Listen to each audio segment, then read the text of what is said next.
What has he done that makes him so special in your mind? He just doesn't lie like all the other politicians do. He's not a politician. That's why I liked him. All right, so remember when Red Hat warriors swore tariffs would punish other countries and magically skip over American wallets? Well, welcome to reality. Meet America's workers. Farmers lost $27 billion in exports. Factory workers got laid off. Construction costs doubled. Grocery bills spiked $3,800 per household. They cheered policies to stick it to foreigners. But tariffs are taxes. On us. Now everyone's broke. The no-handouts crowd suddenly wants bailouts. This isn't tragedy. This is consequence. Welcome back to Mind Mirror. Let's watch the fallout. Hey, why don't we just build the machines here? Why don't we just use American engineering? Because we have not invested in our commercial and residential infrastructure in decades. We have spent trillions of dollars on the military just for them to develop some kind of new insane way to turn a human being into a red mist and then throw it right into a classified vault somewhere. If you want to know the true problems with America, it's the fact that we have not spent any goddamn money on our public infrastructure in decades. The entire country needs money pumped into it, all across the board. Nailed it. Decades of ignoring infrastructure while funneling cash into military toys has us stuck. MAGA folks trashed public spending as socialism. But now their bridges are crumbling and factories lag. Advice? Push your reps for education and tech funding. Men and women in trades, train in renewable energy. Jobs are there if we invest. Support the call. Prioritize long-term growth, not short-term cuts. Don't wait for a bailout. Vote for progress. Education, NASA, the CDC. Instead of shying away from scientific advancements, we should embrace them like every other country has. You want to know why South Korea is in all of our car plants and all of our manufacturing plants with their machines? 'Cause ours suck. We have not invested anything useful in the United States in decades. The closest thing we got was the CHIPS Act and green energy bills. And Trump killed those immediately because for some reason, when we discovered the fact that if we put a bunch of solar panels in a field and build a bunch of turbines, even if they don't make as much electricity as gas, they are renewable. You build them once, they pump out electricity. That's not a hard thing to figure out. You know what China does? They burn trash for electricity. Right on. Renewables beat finite fuels long term, but MAGA bought the coal hype from billionaire pals. Now energy costs spike and we're stuck importing. Homeowners check solar rebates. States still offer them. Energy workers pivot to wind turbine repair. Quick certifications, high demand. Agree. Renewables build independence. MAGA scoffed at green tech, but who's paying when bills soar? They've hit a point that they are buying trash by the ton to produce electricity. What do? We're still burning old dinosaurs because a bunch of old billionaires convinced millions of you idiots, that old expendable things that are finite, that will run out, are 100 times better than renewable. Am I saying renewable's perfect? No. Okay? Nothing is fucking perfect. But if you look at the time, if you look at, hey, if I burn this piece of coal once, it's gone. If I turn a solar panel on, the sun is going to come up tomorrow. We have batteries. We have generators. We have ways to store the electricity we use. It's how? How did we get here? How did we get to a point where so many people can't take the concept of if I do this thing once, it's gone for good. If I turn this thing on and just leave it alone, it might not produce as much as this initially. But over time, this thing is going to keep producing. This thing is gone. Exactly. Coal's gone once burned, solar keeps giving. MAGA called this hippie nonsense, voting down job-creating incentives. Now plants run on outdated tech. Men in manufacturing learn automation at community colleges. Women at home switch to LEDs to cut bills. Back the speaker. Embrace science for future proofing. Clinging to fossils? That's the real gamble. I don't want the tariffs taken off. No. Because what I don't want is for the economy to get a little bit better and then have people thinking that he's some kind of brainiac Jesus when he's really eating paint chips. I want people that voted for this to feel the consequences of their racism, of their white supremacy, of the misogyny. Yes. Does that mean that some of us are going to be in it? Yes. But the reason we're here is because white people keep avoiding this goddamn issue. This needs to be addressed. We have never been a great nation for everybody except white people. I would rather deal with tariffs and expensive eggs and expensive gas and higher interest rates if it means that people in this country are treated the fucking same. Because I'm sick and tired of these white supremacist losers from the goddamn Confederacy treating people that don't look like me less than. Women, immigrants, black people, Muslims, everybody. But if a white man is a sexual predator that goes to Epstein Island, that's a felon, that's the most morally bankrupt piece of human garbage, somehow he's a hero and a patriot. And that's the fundamental problem with this goddamn country. And if we have to go into a recession to fix it, then so goddamn be it. Because I'm sick and tired of this shit. And I'm just a white dude and I'm pissed off. Imagine if you're black.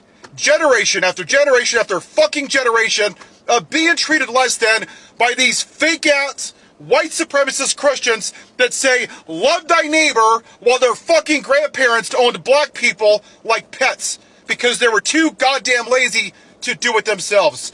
Leave the fucking tariffs in. Let these poor people suffer. This guy gets it. He's furious. And honestly, his anger makes complete sense. He's watching the same people who preach no handouts line up for government assistance the moment their own choices backfire. And his point about historical context hits hard. These are often the same communities that built wealth on systems of exploitation, then spent generations preaching personal responsibility to everyone else. Now, when their own economic decisions blow up in their faces, suddenly it's everyone else's responsibility to bail them out. The broader point about letting consequences play out is controversial but economically sound. If you keep bailing out people who make bad decisions, you're essentially rewarding failure and encouraging more bad decisions. Market forces exist for a reason. Yes, it's harsh. Yes, it will hurt real people. But so do the policies these farmers voted for. So does deporting hardworking immigrants. So does starting trade wars with your biggest customers. At some point, actions have to have consequences, or the cycle just continues. So the people who say no handouts just lined up for a handout. Now tell me why farmers in Arkansas are standing outside with their hands out again, begging Uncle Sam for money. See, when it's regular people struggling, rent too high, groceries too ridiculous, can't afford health care, the answer is always from these people, stop complaining, stop asking for handouts, and pull yourself up by your bootstrap. Farmers in Arkansas are crying out to the feds for stimulus money like it's open mic night. And look, I get it, because times are hard everywhere. But when you plant your crops, raise your cattle, take on the risks of farming, wasn't that a personal business decision? So why is it on me and you to make sure that that decision keeps paying out? Because see, when you and I make bad decisions, government doesn't cut us a check to make it right for us. Now, let's connect the dots here a little bit. These are the same people voting for the same politicians who say government is the problem. Yet as soon as the tractors stop running and their profits dry up, government magically turns into a solution for them. Ain't that funny and ironic? The question is, do we owe farmers any help? Or do they need to practice what they preach? Figure it out. Tighten that belt. Leave taxpayers out of it. Hold up. So when regular folks need help with rent or healthcare, it's stop asking for handouts and figure it out yourself. But when your farm business fails because of policies you voted for, suddenly it's taxpayers' responsibility to bail you out. That's some Olympic-level mental gymnastics right there. Here's the brutal reality. Farming is a business. Businesses succeed or fail based on market conditions, labor costs, and trade relationships.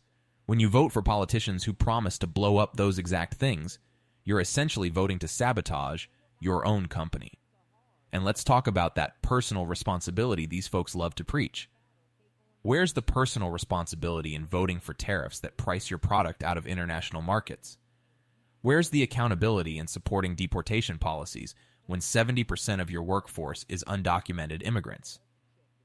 You made business decisions based on political emotions instead of economic reality. That's not the government's problem to fix. That's basic entrepreneurship gone wrong. The rest of us shouldn't subsidize your political mistakes. So that's what we got for American farmers, is zero income. We want them to fail. That's what you're saying out there. That's what Americans are saying right now is, well, next time you'll vote the right way, or that's what you get for who you voted for. That, to me, I want to say it doesn't sound very American of people, but here lately, that's all we're doing is complaining. So the last thing I want is an American business to fail. I don't know how much more we're going to see for the next 3 or 4 years. Last thing I want is an American farmer to go under, because us as Americans didn't want to do anything to support them. I don't care what side of the fence you're sitting on in this. The last thing we need is our land to be gobbled up by our corporate people to lease it out to another country so that they can come in and do what they want on the soil. Think about it, people. Man, this hits on the hypocrisy of not wanting businesses to fail, but ignoring the bigger picture. No one wants farms gobbled up by core or foreign leases. That's a real threat to food security. But complaining without action, that's where it falls short. Americans aren't cheering failure. They're tired of bailing out choices that hurt everyone. I agree. Supporting farmers means preventing corporate takeovers, regardless of politics. Practical tip for men farming: audit your land use quarterly. Explore sustainable practices like cover crops to cut costs. Ladies, if you're managing family farms, push for community land trusts to protect against sales. Focus on local markets too. Farmers markets or direct-to-consumer sales can buffer export losses. It's about smart planning, not just hoping for handouts. For decades, we've been told that we can't feed kids free lunch because that's socialism. We've been told that we can't give partial credit towards college scammy loans because that's socialism. We can't have universal health care. Your Nana can't get the cancer treatment that she needs because Medicare for all would be socialism. We can't feed and help the homeless because of socialism. Everything that doesn't benefit you is socialism. We've been hearing this about everything that would be good for society for decades, and the second that you need a helping hand, it's a necessary thing. It's not just, guys, this is actually good for everybody, that's why I need that money. I voted for you. You voted against me. Spot on with the socialism double standard. For years, we've heard no to free lunches, student debt relief, universal health care, all labeled socialist. But when farms need aid, it's suddenly essential? That's the contradiction these voters backed. Supporting the speaker. Yes, it's frustrating when help's selective. If it's good for society, fund it consistently. Advice for women in the audience. If you're a caregiver or in service jobs, track your expenses monthly and build a small emergency fund. Start with $50 a paycheck. Guys, same goes. Cut unnecessary subs, invest in skills like online trading courses for extra income. Everyone, vote for policies that aid all, not just your sector. This builds a stronger safety net without the hypocrisy. I voted so that you could stay in business and get the help you needed. You voted to hurt people that didn't look like you. And that's why I hope you have the day that you voted for.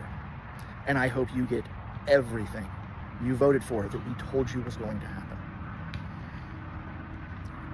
This is the America you wanted. You said it's not very American. You voted for this.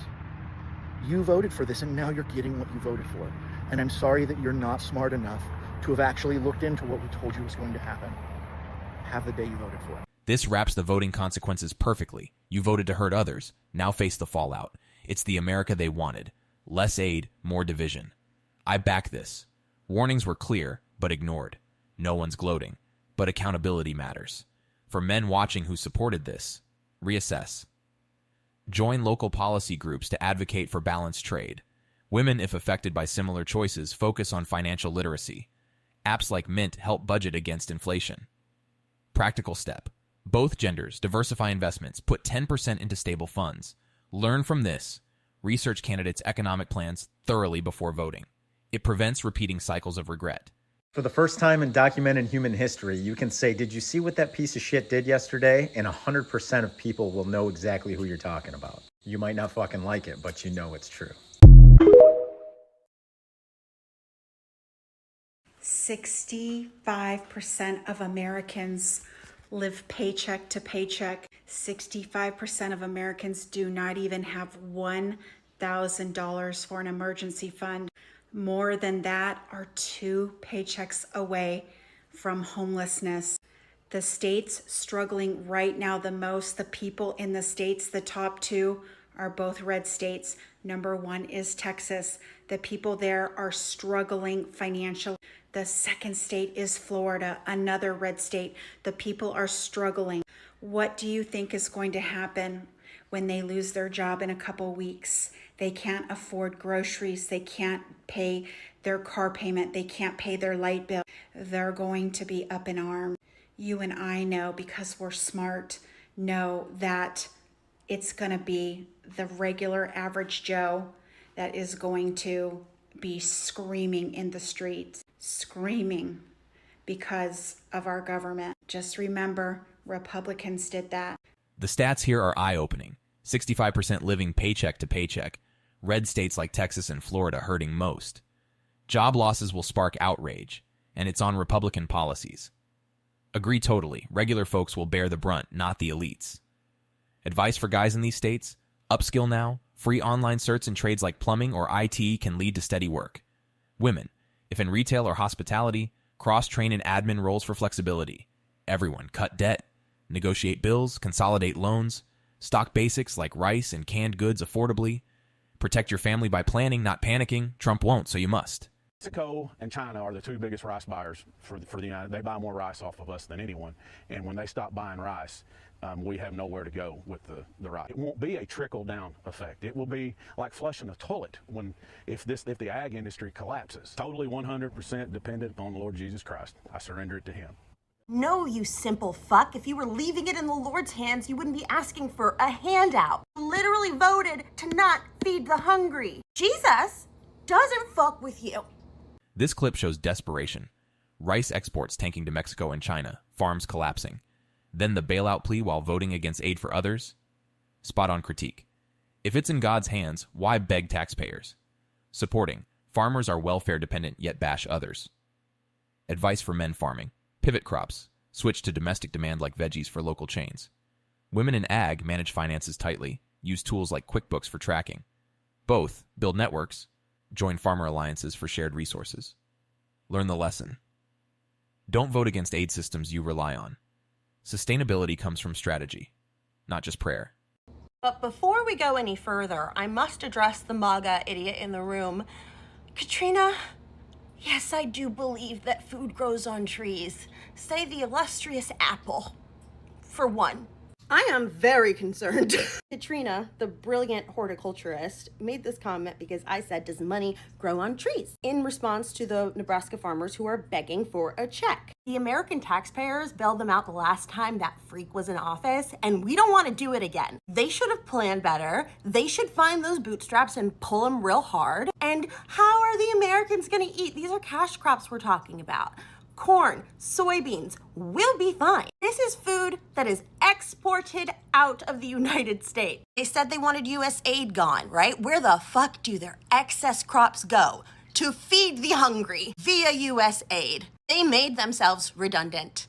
They are so stupid. This is what being a hateful fuck does. They need to learn a lesson. They can't get bailed out every time they fuck up. Maybe farming just isn't for you. If you can't survive without government assistance, like the welfare queens that you are, perhaps this is the wrong line of work for you. So let's talk a little more about dumbass Trump voters who are getting exactly what they voted for, and they're getting it good and hard.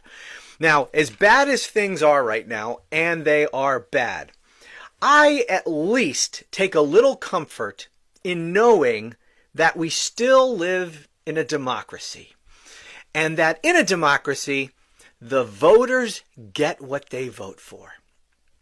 And so it is important to acknowledge when people who voted for this president get exactly what they voted for. Whether they're too stupid to realize it or not, that's another discussion. But they're getting what they voted for. And there is no group of dumbass Trump voters who are getting what they voted for harder and deeper than these dumbass MAGA farmers. Harsh but fair. Trump voters getting it good and hard. Democracy means reaping what you sow, especially farmers hit by tariffs they backed. I agree, no sympathy for self-inflicted wounds, but stats show most voted this way. For guys regretting, Sell equipment early if needed. Transition to consulting on farm ops. Ladies, if tied to these areas, start side hustles like online sales. Practical. Both. Emergency plan. 3 months expenses saved, even if incrementally. Research trade impacts before voting next time. It's about owning choices to avoid repeat failures. So let's talk about the farmers. Because, we talk about fucking around and finding out. Well, they fucked around and now they're finding out. Big time. There's been a lot of news recently about these MAGA farmers just whining and crying, because they're getting screwed. They're getting screwed big time. So let me play a clip from one guy. Now, in fairness, I don't know that this particular guy is a MAGA farmer. I don't know if any of these individual people are, MAGA if they voted for Donald Trump. I'm just going by statistics here. And if they didn't vote for Donald Trump, then I feel bad for them. I got nothing against farmers. That's for damn sure. I like to eat. But I do have something against MAGA farmers. So if they didn't vote for Trump, I feel sorry for them. But just statistically speaking, this is a group who overwhelmingly voted for Donald Trump. So let's begin. Let this know if this guy voted for Trump or not. But here's the thing. He's laying out a problem, which is the exact problem Donald Trump caused the first time they voted for him. He's talking specifically about soybeans being sold to China. Well, this happened last time. Donald Trump put tariffs on China, so China reciprocated and put tariffs on American, goods, agricultural goods going over to China.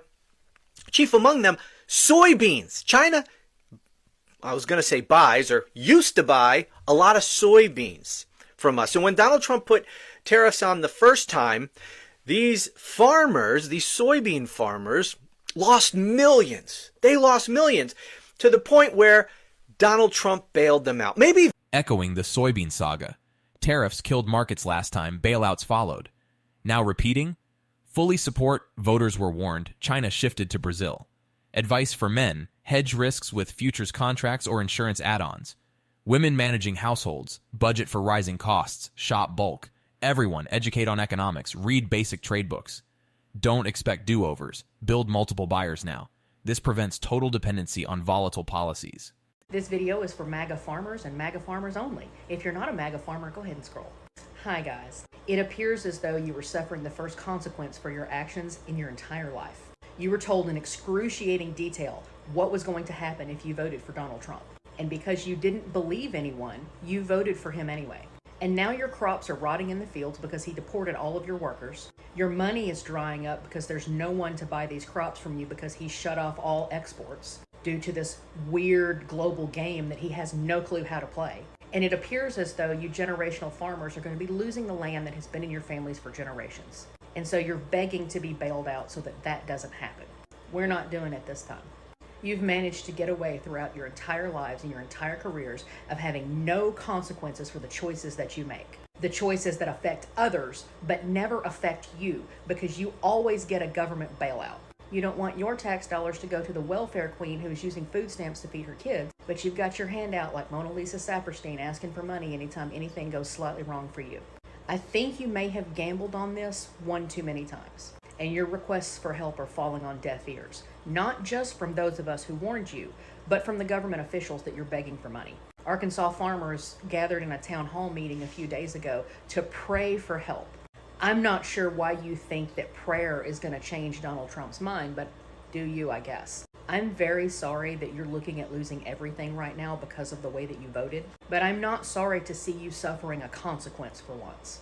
Because as much as you hate that mother who's trying to use food stamps to feed her children and call her a welfare queen, American farmers are the biggest welfare queens on the entire planet. And you've gotten too used to sucking up that government money to bail you out of all these problems. It sucks. It's tragic. I don't want it to happen, but this is what you voted for. We voted to help you. You voted to screw us. And it looks like you're getting screwed along with the rest of us, which is exactly what we told you was going to happen. Anyway, love y'all. This direct hit to MAGA farmers. Crops rotting, land lost, no bailouts. You've avoided consequences too long, bashing welfare while taking it. Agree, time for accountability. For guys, liquidate non-essentials, seek loans wisely. Women, community support groups for shared burdens. Both, vote smarter. Policies aiding labor and exports. It's tragic, but learn. Consequences build better decisions. What do you think upsets the red hats the most? The fact that he wasn't shot, he didn't win, or that he's on the list? 60% of the American public is about to lose everything they have.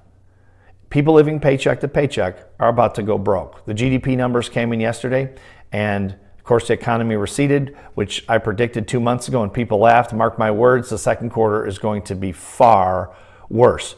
Tariffs on Chinese products at 145% are about to kick in, which means everything you buy from China on Amazon or elsewhere is about to go through the roof. Grocery store shelves are starting to empty at Walmarts across the country, and of course grocery prices continue to soar. People who've been financing groceries on credit are starting to default on those payments. We are about to see an economic catastrophe. If you're in this 60% that has little or no money, please stop spending money. Protect your family. Trump does not care about you. Even if you voted for him, he's a billionaire. He won't suffer, but you and your family will. Please protect yourself. 60% of the American public. Wrapping this up, the script lays bare how bad choices ripple out. Farmers facing ruin from policies they endorsed. It's a wake-up. Mock the irony, but take the lesson seriously. Support the voices here calling out hypocrisy. They're right that survival trumps endless bailouts. For anyone watching, man or woman, prioritize education on economics, diversify your work, and vote with facts, not slogans. It'll shield you from similar pitfalls. If this resonated, drop thoughts below.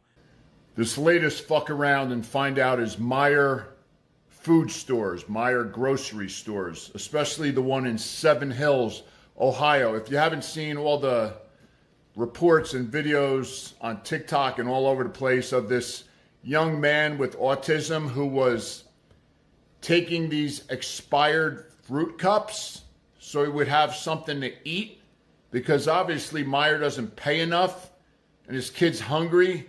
So he was, taking these expired fruit cups, and they knew he was taking them, but they waited like 6 months until those little fruit cups added up to $110, so it would be a real crime, so they could call the cops and have this kid with autism arrested.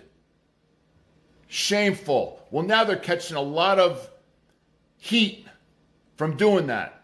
Maybe if you pay your employees a little bit more money and have a little sympathy and a little empathy, you wouldn't be facing all this backlash. So, Meijer Foods, you fucked around and now you're finding out. Disgraceful. Corporations pay poverty wages, then punish survival. MAGA's tough on crime rhetoric skips why people struggle. Pay fair, show empathy, avoid PR disasters. Managers advocate for better wages. It keeps talent. Workers explore unions for leverage. Support this. Companies value people over profits. MAGA bashed welfare, but low pay breeds these crises. Folks, I just got some disturbing news from our friend Empathy Tour, otherwise known as David Clayton. He has been banned from TikTok with no explanation whatsoever. There was one strike on his account, but that was it. And that is not nearly enough to be banned. I think we've all had one at one point. He sent me a message. I want you to take a look. I will keep you posted on this, and hopefully we'll get to the bottom of this. But Empathy Tour needs to be allowed back on TikTok immediately. Hey everybody, Empathy Tour here. TikTok has recently banned my account. I still do not have another account, so any other account claiming to be Empathy Tour is not me.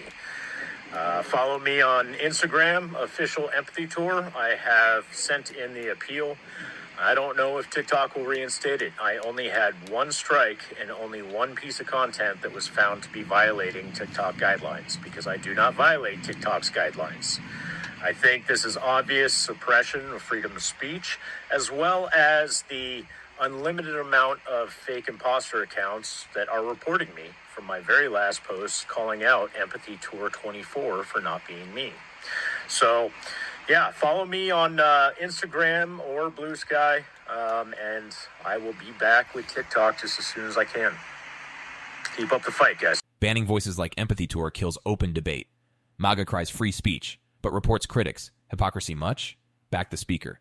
Appeal bans. Use Instagram or Blue Sky. Everyone. Secure backup platforms. Creators, watermark your work. Agree. Fight suppression. Protect honest voices. Build local discussion groups to keep truth alive.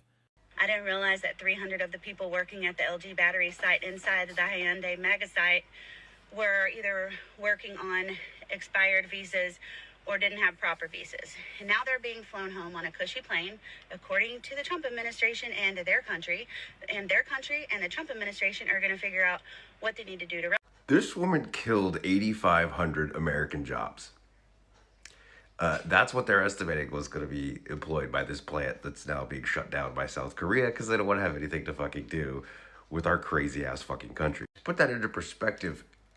When the Keystone XL pipeline was shut down, that project, that cost 1,100 jobs. So you guys bitched for 4 years about all the jobs lost when Biden shut down the Keystone XL project. This woman killed a lot more jobs than that. But I think there's a lesson here specifically for other nations. Don't spend money in red states. Like don't invest factories in red states. Don't send your people to red states. Don't move to red states. If your child wants to go to college in the United States, make sure it's not in a red state. Make sure that college is in a blue state. I guarantee you put that Hyundai plant in a blue state and none of this would have happened. You put it in Georgia with a bunch of fucking racist, backward-ass rednecks. Don't invest in red state economies. Just let them rot. Tough but true. Red states' policies drive away investment, killing jobs. MAGA hated globalists. Now factories bolt. Keystone gripes pale next to this. Moving? Pick blue states for stability. Parents aim kids at diverse schools. Support? Don't fund hostile regions. Economics will correct them.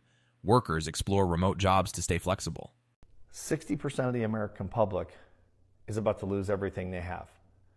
People living paycheck to paycheck are about to go broke. The GDP numbers came in yesterday, and of course the economy receded, which I predicted 2 months ago, and people laughed. Mark my words, the second quarter is going to be far worse. Tariffs on Chinese products at 145% are about to kick in, which means everything you buy from China on Amazon or elsewhere is about to go through the roof. Grocery store shelves are starting to empty at Walmarts across the country, and of course grocery prices continue to soar. People who've been financing groceries on credit are starting to default on those payments. We are about to see an economic catastrophe. If you're in this 60% that has little or no money, please stop spending money. Protect your family. Trump does not care about you. Even if you voted for him, he's a billionaire. He won't suffer, but you and your family will. Please protect yourself. Spot on. Tariffs hit the poorest hardest despite MAGA's winning chance. Shelves empty, prices climb, and billionaires like Trump dodge the pain. Advice/extras. Save even $25 weekly. Families bulk cook to stretch budgets. Agree. Don't trust uncaring leaders. Prioritize your security. Use budgeting apps to stay ahead. This is a great question for all the videos I see of the farmers out in Arkansas crying and begging that the government isn't bailing them out and the government isn't giving them funding that they need to keep their farm afloat. What are you, a socialist? A communist? Why do you want the government to bail you out? That's not our responsibility. I didn't take out a loan on a farm. That's yours. Pull yourselves up by your bootstraps, right? This is a great question. Why are farm loans forgiven under bankruptcy law when student loans are not? Good question. They did it. They actually did it. This is crazy. The Supreme Court just ruled that not only can these ICE raids continue, but they can continue, and they can continue being based on race and the language you speak, or if you have an accent, even if you're speaking English. I don't even know if they're checking to see if people are citizens or not. No due process, just getting snatched up and detained. In my opinion, this is the point of no return, because the only branch of government that was doing a medial job in holding checks and balances is now capitulating. I mean, it's not like we didn't see this coming. I mean, it's his hand-picked Supreme Court. But this, combined with the fact that ICE just got infused with the most federal dollars of any government agency. And if you think ICE with that budget and with that power is going to stop at immigrants, you need to read more books. There hasn't been a time in history where a fascist regime stopped at the first outgroup. No, it's immigrants right now, but the next outgroup will come. And that's who ICE will go after that. This is just the Gestapo arm of this fascist regime. I really don't want to be the sky is falling guy, but the sky is kind of fucking falling. I'm not going to hold you. There's no history book ever where any country goes this far into fascism and then just doesn't go any further. They're like, I almost got you. No, we're here. I encourage really everybody to get involved in your local city politics, to build mutual aid networks in your city, especially if you're in one of the cities that are planned to get one of these National Guard targets. DC, Baltimore, I believe Chicago was one of them. Whatever other city that he was talking about he was going to send troops into. Now it's community time. That's what time it is right now. Okay, I would get real friendly. I would try to start building relationships, try to maybe talk to your neighbors, because, I mean, with this kind of pressure in everyday life, your quality of life is not going to get better. Your quality of life is not going to get better, I promise you. Now is the point in the history books where you resist, okay? Now we start fighting back. Now we start pushing back. And one way to do that is civic engagement. That is a huge way to do that. Matter of fact, that's how we got here in the first place, is us not doing it. So I hate to say it, it's time to start doing those boring things like reading books and learning about civics and attending city council meetings. This is the point in history when fighting back is imperative. Inaction is not an option because you are next. ICE's unchecked power, backed by a rigged Supreme Court, screams overreach. MAGA cheered tough borders, ignoring authoritarian creep. Build community aid, hit city council meetings. Women lead local safety nets. Support, resist now, read history, act locally. Inaction greenlights worse. So this month is probably going to go down as the beginning of when more Americans started watching the evening news and the news in Korean than at any other time in history. And if you've been watching the news today like I have out of Korea, you would know that it's not good. I just want to tell you, like, the one thing that you need to be concerned about is how a person is respected in public, how we speak to people in public, how we treat each other in public, and the respect that we give each other. And that's it. In any kind of public space, in any kind of business deal, and in any kind of negotiation, and in any kind of press. And I am watching both the news out of South Korea, plus what the politicians are saying over there. And I don't think America has grasped yet what is to come. Whatever the relationship was with the United States and Korea has likely just ended and is not something that they're going to get past. And it is also likely something that is going to have massive international ripples.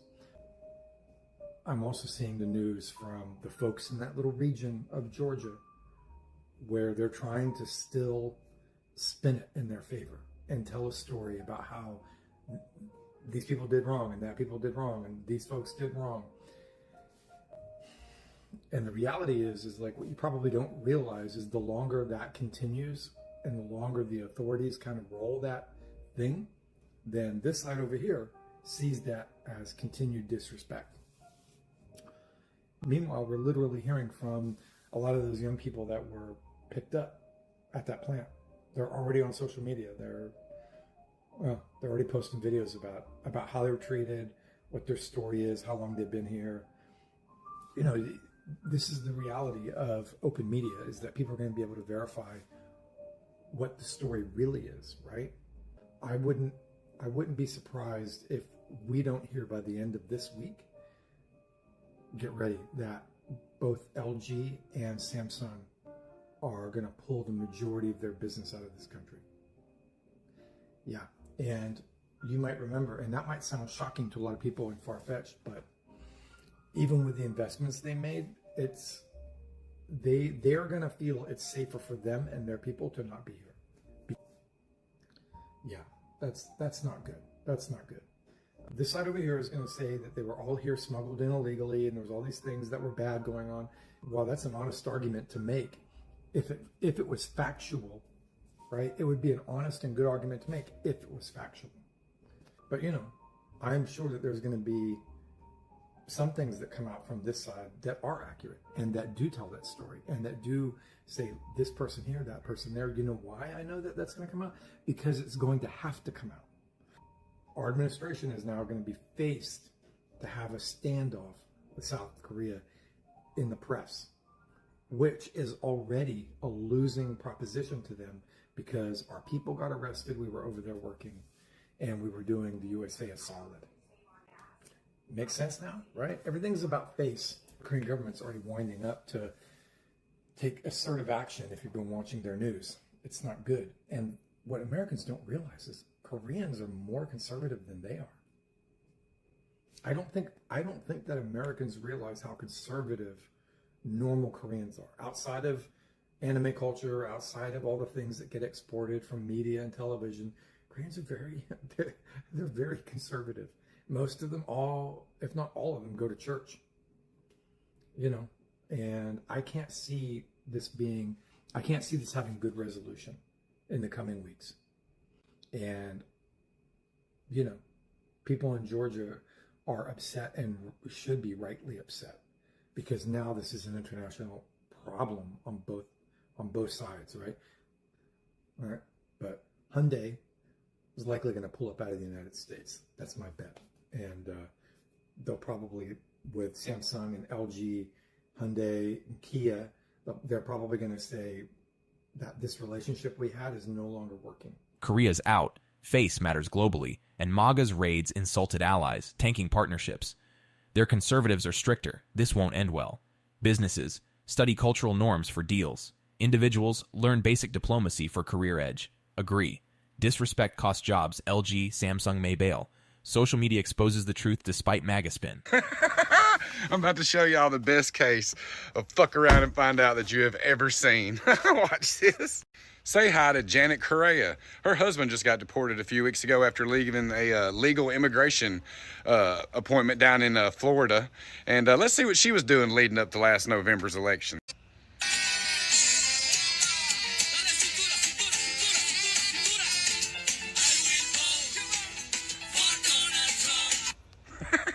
I hate to laugh, but I mean, you're out there doing that. You obviously don't care if it's going to happen to other people, so I'm not going to spend a whole lot of my time caring if it happens to you.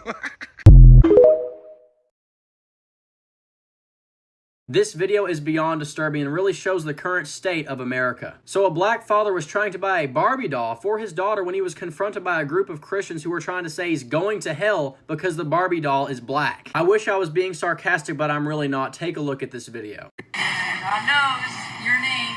He loves you, but you better repent. Where did you get it? From the aisle over here. It's a horrible toy. It's horrible.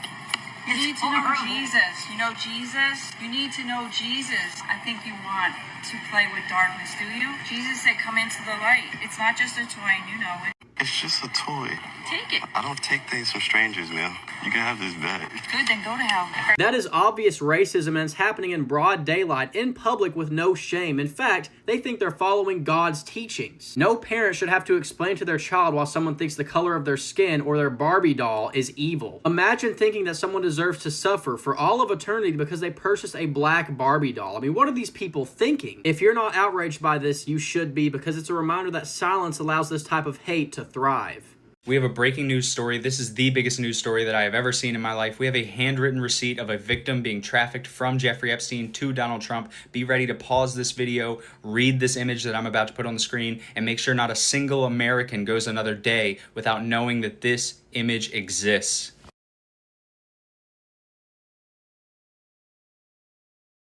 In that image, we could see that the victim's name was redacted, but we could see her sale price for $22,000, and she was being described as fully depreciated at the time that she was sold to the sitting president of the United States. I don't know if this will get through to MAGA or not. I don't think it matters. We need to make sure not a day goes by where there is a single soul in this country that does not know this document exists. Listen to me. Racism is the poison in Arkansas soil. That's right, racism. Last week, hundreds of Arkansas farmers stood in a room and broke down in prayer in front of their elected officials. They weren't praying for rain, guys. They weren't praying for sunshine. They weren't even praying for a bumper crop. They were praying because their farms, their family land, their way of life is collapsing under tariffs and trade wars. And here's the truth. Those tariffs, that trade war, that whole playbook was born out of racism. Farmers were told the story that punishing foreigners would make America strong again. They were told to clap when leaders wagged their finger at China, Mexico, or whoever else they decided was the villain of the week. They were told it was patriotism, but really it was racism dressed up in red, white, and blue, and farmers bought it. They cheered it. They co-signed it. And now they are the ones paying the bill. Right, so these farmers cheered on tariffs thinking it'd punish foreigners. But now their soybeans are rotting because Brazil stepped in. Classic MAGA move. Yell about strength, ignore the math. Spot on about racism fueling this. It's not patriotism, it's division that backfires.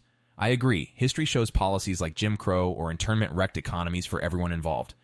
For guys in the audience facing tough decisions, if you're in ag or any trade, research policies beyond slogans, vote for stability, check trade deals, labor impacts. Women running family farms, same deal. Build networks across communities to push for fair support. Don't buy the hype. Demand real plans that protect your livelihood without hate. Practical step, join co-ops or local ag groups to lobby smarter. Avoid isolation that makes you vulnerable. Look at soybeans. Without tariffs, U.S. beans leaving New Orleans are cheaper than Brazil. But with tariffs, suddenly Brazil is winning. And who did that? Not God, not nature, not fate, your own leaders waving a racist flag and calling it strength. And the farmers who clapped for it are now on their knees begging for help. This isn't the first time. History is packed with proof that racism bankrupts the very people it fuels. Jim Crow didn't just brutalize black citizens. It strangled the Southern economy for generations. Segregation didn't just rob black kids of opportunity. It robbed the entire South of progress, creativity, and prosperity. The Chinese Exclusion Act of the 1880s, it cut off immigrant labor that helped build America, leaving industries starved. Japanese internment during World War II, well, that destroyed businesses, farms, and families, and the whole economy bore the cost. Every single time America lets racism drive policy, the poison spreads. It never just hits the target. It always circles back. And now here we are again. Farmers in Arkansas prayed out loud last week because they're broke. And they know it. And some of them voted for this mess.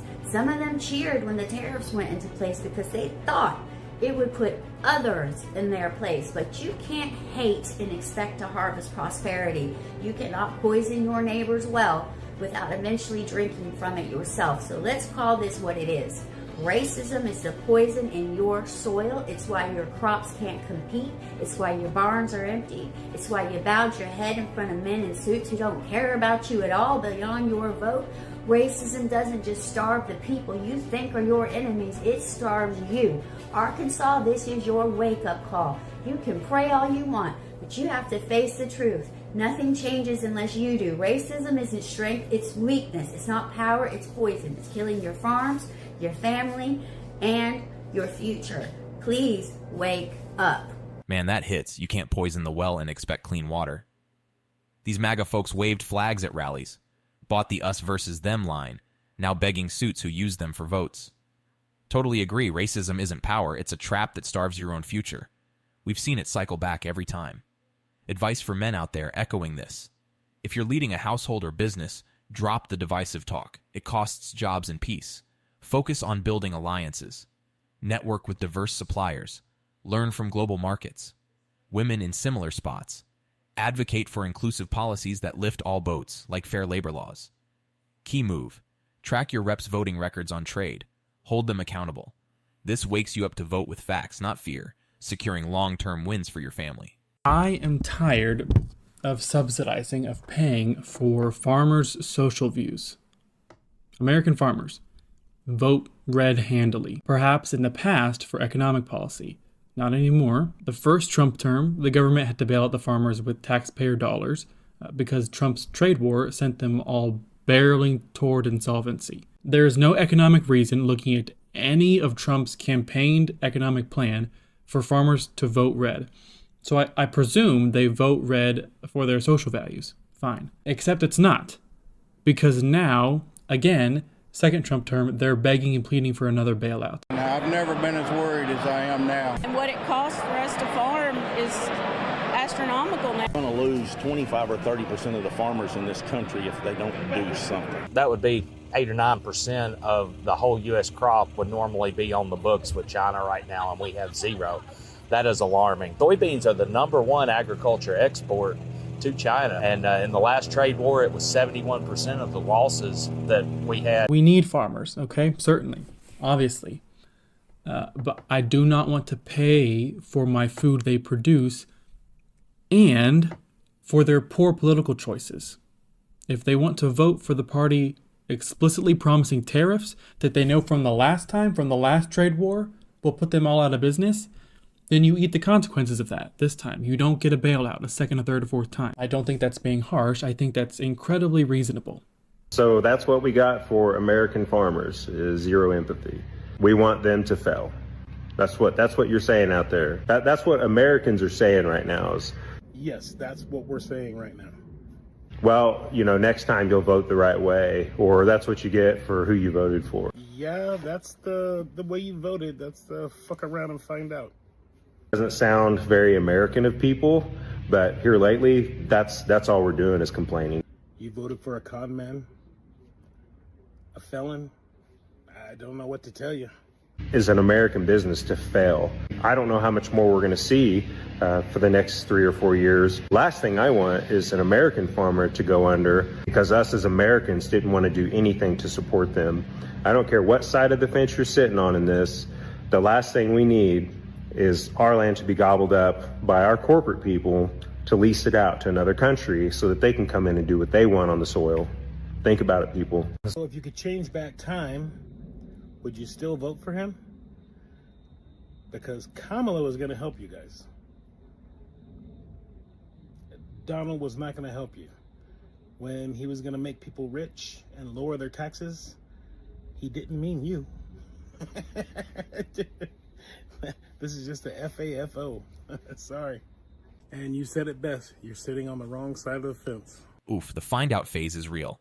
These farmers voted for a con man promising riches, but it skipped them. Agree, Kamala's plans had aid baked in. Trump's just chaos.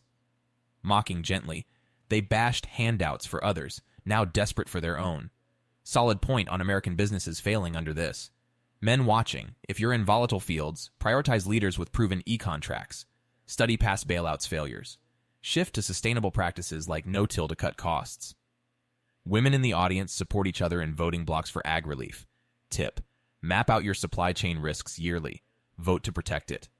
This fosters smart planning over blind loyalty. Check out how Trump's policies are destroying these red state farmers who voted for him, and we're going to be right back. Now, I've never been as worried as I am now about whether or not my kids and grandkids will be able to carry on. He said, I love you, Mr. Trump. I need to see the fruit of your love. 5 of my customers have committed.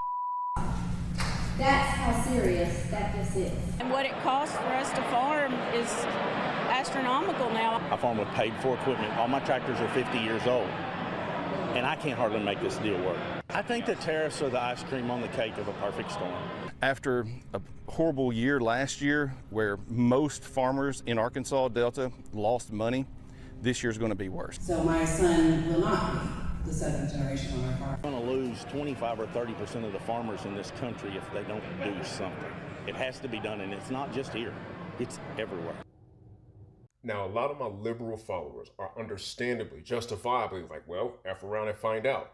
But that's a little too simple for my journalistic standards. There's something deeper going on here. Because if you have a historical understanding of how propaganda works on the human mind, I think everybody who's getting messed over by these Trump policies in red states who voted for him needs to start by suing right-wing media companies for radicalizing them into doing things that are against their best interests and echo chambering them out of the information that could have them more critical about his policies. I'll reiterate, if you ain't got the bandwidth to feel nothing for these people after what they done, I feel you. But low-key, high key, this is tragic, yo. Because even as late as May, a survey by the Purdue company of like 400 farmers showed that 70% of them still believe that Trump's tariffs is going to have some kind of positive benefit for them. Remember that slew of executive orders that Donald Trump was just signing earlier on in the year? Well, it caused so much bureaucratic instability that it made the USDA pause funding for over 30,000 farmers in the United States. Nailed it. Exec orders caused USDA chaos, pausing funds for thousands. These farmers voted away their buyers via USAID cuts, then deportations stole labor. Agree fully. Tariffs are the final blow paid by us. Mock, they hollered America first, but Brazil thanks them. Men in AG. Reassess support for disruptive policies. Opt for steady trade pacts. Invest in tech like drones for efficiency. Women advising. Form support groups for policy education. Step. Review annual farm reports. Align votes with data. This prevents self-sabotage, ensures viable futures. That was strike one. Strike two for the farmers was when Doge came in and gutted USAID. Everybody was like, oh, that's just a front for the CIA across the world. Maybe, but also it created automatic buyers all across the world for American-grown wheat and corn and anything that could bridge the gap for starvation. That's gone. Strike three was the deportations. These farmers literally voted for Trump to steal their workers and wonder why ain't no work getting done when all of these compounding factors are crushing them. Strike four, which is more than you're supposed to have, is what? The dude said it. The tariffs. He said it's the icing on the cake. We tried to tell y'all that it's Americans who pay the tariffs. Y'all didn't listen, so listen to these farmers. You know what's ironic? A lot of these farmers were dead silent or complicit in black farmers getting screwed over for decades by not only their peers, but by the USDA. So bad that they had to win lawsuit after lawsuit in the billions of dollars to get claims and damages done. And still the USDA was slow with paying them out. Had they not been so racist, they'd have had a larger coalition to argue for what they need. And what's even deeper is that a lot of these farmers' ancestors were given this land in the Homesteading Act of 1862, when freshly stolen land from Native Americans was given to European peasants for pennies on the dollar. We're talking about 1/10 of the U.S. landmass. The term chickens coming home to roost is a farming colloquialism that applies here with a ruthless poetic irony. I can't even really get myself to celebrate over this because I'm looking at how the sins of the father cascade down to the generations, how these farmers inherited not only land, but a culture from their forebearers that allowed them to be prime targets for propaganda like this. The only positive way that I could look at this is possibly a new beginning in disguise. Because if we're gonna have an America that works for everybody, it's gonna take these folks getting disappointed in this way to let this all burn down, metaphorically speaking, and plant new seeds for the future. That's just my take on it. What y'all feel? My name is Theo E.J. Wilson. Like, follow, and share this message out if you feel it. Holla back. Deep take. Inherited land and culture made them propaganda targets, but burning it down might plant better seeds. Support this empathy amid irony. Homestead Act roots in theft, now poetic justice. Gently mocking MAGA. Stole land, hated neighbors, shocked at fallout. For male viewers, reflect on family legacies, choose progress over old grudges, diversify income with ag tourism, women, champion equitable land reforms, action, study history's econ lessons, vote for inclusive growth, builds a fairer system for all generations. I'm out here in the farm fields of Illinois. This is a bean field that just turned brown in mid-September. And there's a lot of concern over where the product that these farmers in Illinois have raised is going to be going and what kind of price they'll get for the crops they've raised. I grew up in this area. I went to Little Canaan High School. It's about 2 miles north of here. And I went to school with all the farm kids, and I even grew up in eastern Pennsylvania and went to school with Amish and Mennonite kids in Lancaster County. And growing up, I had an uncle who ran a farm in upstate New York.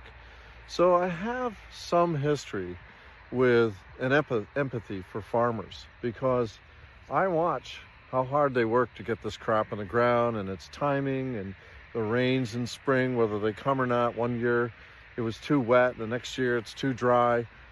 It's tough being a farmer.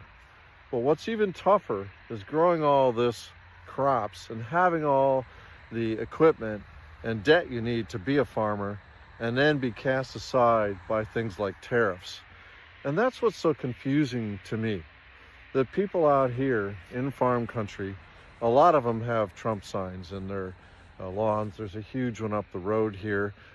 When I'm cycling over the summer, I see them all over the place. Probably see 10 to 20 in a 40-mile ride. And that indicates to us that farmers are big into Republican values. True, farmers grind hard, but ideology deceives, like Dust Bowl lies leading to ruin. These Trump signs ignore how tariffs crush markets. Agree, sustainability's key, ignored in profit chase. Light mock, rally for go big, then cry when small farms die. Men here, balance values with facts. Test soil health yearly, push region ag. Women in rural life, advocate for community co-ops. Tip, map export dependencies, vote against harmful tariffs. Secures food systems without deception.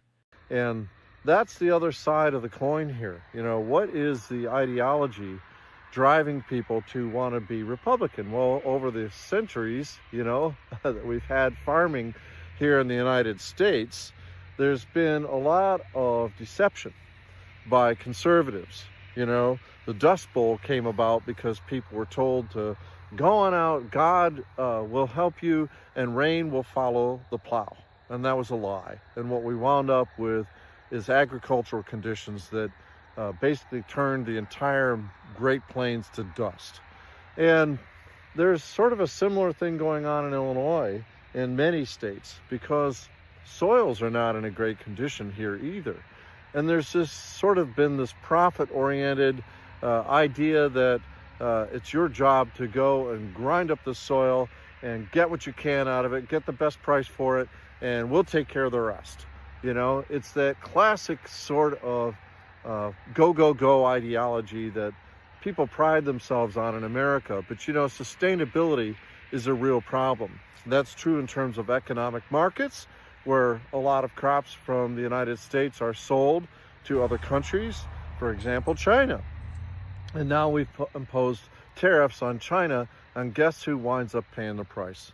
It's Illinois and Iowa and Wisconsin and Missouri and Nebraska and all these farmers that, you know, work their lives trying to sustain their crop output every year. And Trump doesn't care about those people, but what he does do, and this is sort of his method, he has never had a good grasp of forecasting policy. He bankrupted casinos, for instance, right? And many of his businesses failed, and those that did sort of succeed were dependent on creative bookkeeping. The guy is not a good planner. He could never be a good farmer. He sucks at everything he does. But somehow he came up with this, let's do something about our markets idea with tariffs, and they've never been proven to work. And right now, something like 86 to 90% of the tariffs are being absorbed not by foreign companies, but by Americans paying higher product prices. And the farmers are the ones that get kicked right in the nuts. And what does Trump do? He uses taxpayer money to pay them off for the fuck-ups that he did. And that's the sick aspect of it. And all these guys with Trump signs out here, they're happy to ask for handouts now when many of them apparently don't like, you know, the idea that immigration people come here and, oh, they're using our tax dollars. Blame immigrants for everything. Well, guess what? A lot of our farm production, especially things like fruits and vegetables and everything, are reliant on immigrant workers. And so Trump is so fucking dumb about what really happens here on the earth that he's screwing everybody over. And these farmers out here, you sort of have to have empathy for them because they've been lied to. They've been deceived. And we need small farmers as well as big farmers. But during Trump's first term, when he first messed up with farm markets, Sonny Perdue, his Secretary of Agriculture, said to American farmers, tough luck, go big or go away. And so corporatized farmers, farming, and the seed crops owned by giant firms like Bayer and Monsanto and all of that are taking over. And if we don't have any local control over how food's produced, we're at the mercy of all of that, the corporatization of America and the oligarchy. And if you don't connect these dots and see that people out here are being deceived, and these are the same people basically voting for Trump, then you don't get it. Where will these crops go? Spot on. Corporatization takes over as small farms fail under Trump's mess. Purdue's "go big or go away" exposed it. These voters were lied to, but empathy needed alongside truth. Mocking softly. Bash immigrants, forget they fuel farms. I back connecting dots to oligarchy. Advice for guys, resist corp dominance, form alliances for local control. Adopt cover crops for soil. Women, lead anti-monopoly efforts. Practical, track policy forecasts, vote for protections. Prevents total loss of independence. We really don't know. They may rot in the bins, in the dryers, everything.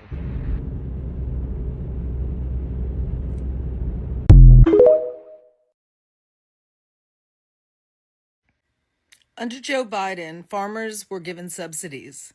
Under Joe Biden, people had their student loans forgiven. Under Donald Trump, you've been imposed tariffs. Under Donald Trump, you've lost your workforce. Why did you vote for him? Because you didn't think it was going to happen to you. You didn't like people like me to get my student loans forgiven. Even though I, as a bleeding heart liberal, is A-OK right on when you get a subsidy. Because I care about the whole world. And now you fucked yourself. And I admit a little part of me does have empathy for you because I'm a therapist and it's against my nature to not sympathize with my fellow human beings, but fuck you. I just watched Margaret Cho's video where she's like, Koreans are mean in the best possible way, but they are. And I'm like, yeah, we're mean and we're also petty. We're also petty. We hold grudges and we like revenge. Apparently, Kimchi Cakes put out a video and all the Korean netizens went over onto that MAGA Karen's page and basically got her to shut her comments off finally. And now we're seeing the Korean government talking about kicking out all of the Americans who are on work visas out of Korea, which doesn't surprise me because, again, we are petty. And then also talking about pulling out of other investments and pulling companies out of America and screwing over our economy because why not? They saw their citizens getting frog marched onto the streets, handcuffed, and they were like, no. That was embarrassing. And once again, it just shows you that MAGA is bad for business. MAGA is bad for the economy. New Jersey's having a governor's race this year, and we cannot afford to go MAGA. Like, literally can't afford it. So the farmers that now are all going bankrupt and unaliving themselves and asking for help, which is socialism from Trump, saying we cannot be socialist because we're Christian right-wing people. There's no possible way that we could be, this is great because there's like Christians sitting on the corner spouting all this crap about crap. But yeah, they say we cannot be socialist because we're right-wing Christians. We just want Trump to give us free money, save our farms, get our money back, and get our rotting crops off the dock. Wait, hold up. Did she just nail the entire problem in 30 seconds? We can't be socialists because we're right-wing Christians, but please give us free money. That's literally socialism, my guy. Government bailouts are textbook wealth redistribution. The only difference is you're asking for it instead of food stamp recipients. And here's the thing, Canada didn't cancel your exports out of spite. They developed alternative supply chains because your guy made them unreliable partners. When you slap tariffs on your trading partners, they don't just sit around waiting. They adapt. It's basic business. If your supplier keeps jacking up prices and threatening you, you find a new supplier. Canada found Brazil, Argentina, and Australia. Congratulations, you played yourself. The economic reality, those contracts aren't coming back. You don't get to unring that bell. Yeah, you can't do that because he's got tariffs on everybody. Canada's canceled all your shit, your lobsters, your grain, your vegetables, everything. It's all gone. So what are you going to do? I mean, and I'm right in the middle of a wedding, by the way, to say. Sorry. Dear farmers, if you want to create videos where you would like people to understand your points, we need to come to a few agreements because you get on here with like, y'all don't like farmers. We like farmers. Everybody is really fucking aware that the only way food gets on our plate is farmers. We understand when you're gone, so is our food. We're all clear on that. Kind of like we understand when the bees are gone, so is our food. We're not rhetorically stupid. Well, city folk don't understand how farms operate. You guys keep on saying city folk like we don't understand that means like asshole. Or, you know, if we're being honest, what you're saying is like liberal, trans, gay, woman, blue-haired, hateful, Democrat. I mean, if you're trying to win us over, calling us assholes doesn't really start the conversation off well. 3. Well, we need subsidies. Shit gets more expensive every year. Duh. Do you think somehow, like, things in the city have stayed the same price since 1950? Yes, this woman gets it. City folk don't understand farming. But really what you mean is, liberal, trans, gay, woman, blue-haired, hateful Democrat. Just say what you mean. Here's some free advice for anyone trying to win support. Stop insulting the people you need help from. It's politics 101. You can't call someone stupid and then expect them to rally to your cause. And this subsidies get more expensive every year argument? Brother, everything gets more expensive every year. That's called inflation. City rent, healthcare, education. We're all dealing with rising costs. The difference is most of us don't have the luxury of demanding government bailouts when our business model fails. We adapt, pivot, or find new work. That's capitalism. But apparently capitalism is only for other people. When farmers need help, it's essential agricultural support. When anyone else needs help, it's socialist handouts. Make it make sense. So, watching these farmers on the internet and in these interviews on these news channels brings one thing to mind to me. Insanity is doing the same thing over and over again and expecting different results. So you mean to tell me you want the federal government to bail you out after you voted the way you voted? You voted for this. Mind you, this freak did the same thing to the farming community the last time he was in office, and you all had to be bailed out. So you want taxpayer dollars to bail you out again when this is what you voted for. The level of delusion and privilege is mind-blowing to me. And then you're upset that people lack empathy for you when you had no empathy for anyone else. You voted the same lunatic in office, and he screwed you the last time, and you're shocked that he's screwing you again. Make it make sense. Boom. That's the entire MAGA movement in one sentence. Trump screwed farmers in 2018, needed a $24 billion bailout. Then they voted for him again in 2024. And now, surprise, he's screwing them again. This isn't rocket science. It's pattern recognition. And apparently that's too advanced for people who claim to be street smart. Here's what kills me, the audacity. You voted for chaos, got chaos, then act surprised by the chaos. That's not bad luck. That's consequences. And the entitlement? We deserve taxpayer money to fix our own bad decisions. No, you deserve exactly what you voted for, which is bankruptcy, apparently. The rest of us shouldn't have to subsidize your political fantasies. You wanted a businessman president? Well, he's running your farms like his casinos, into the ground. Like I said before, MAGA, y'all are not smart. Y'all are not smart. I'm not sure why you keep doing the same thing and expecting different results. So, you shouldn't get any sympathy. You should not be bailed out. You should sit in it because this is what you voted for. These are your choices. And you can't say you didn't know because he screwed you the last time. But now you want us to feel bad for you, and you want our tax dollars to bail you out. Make it make sense.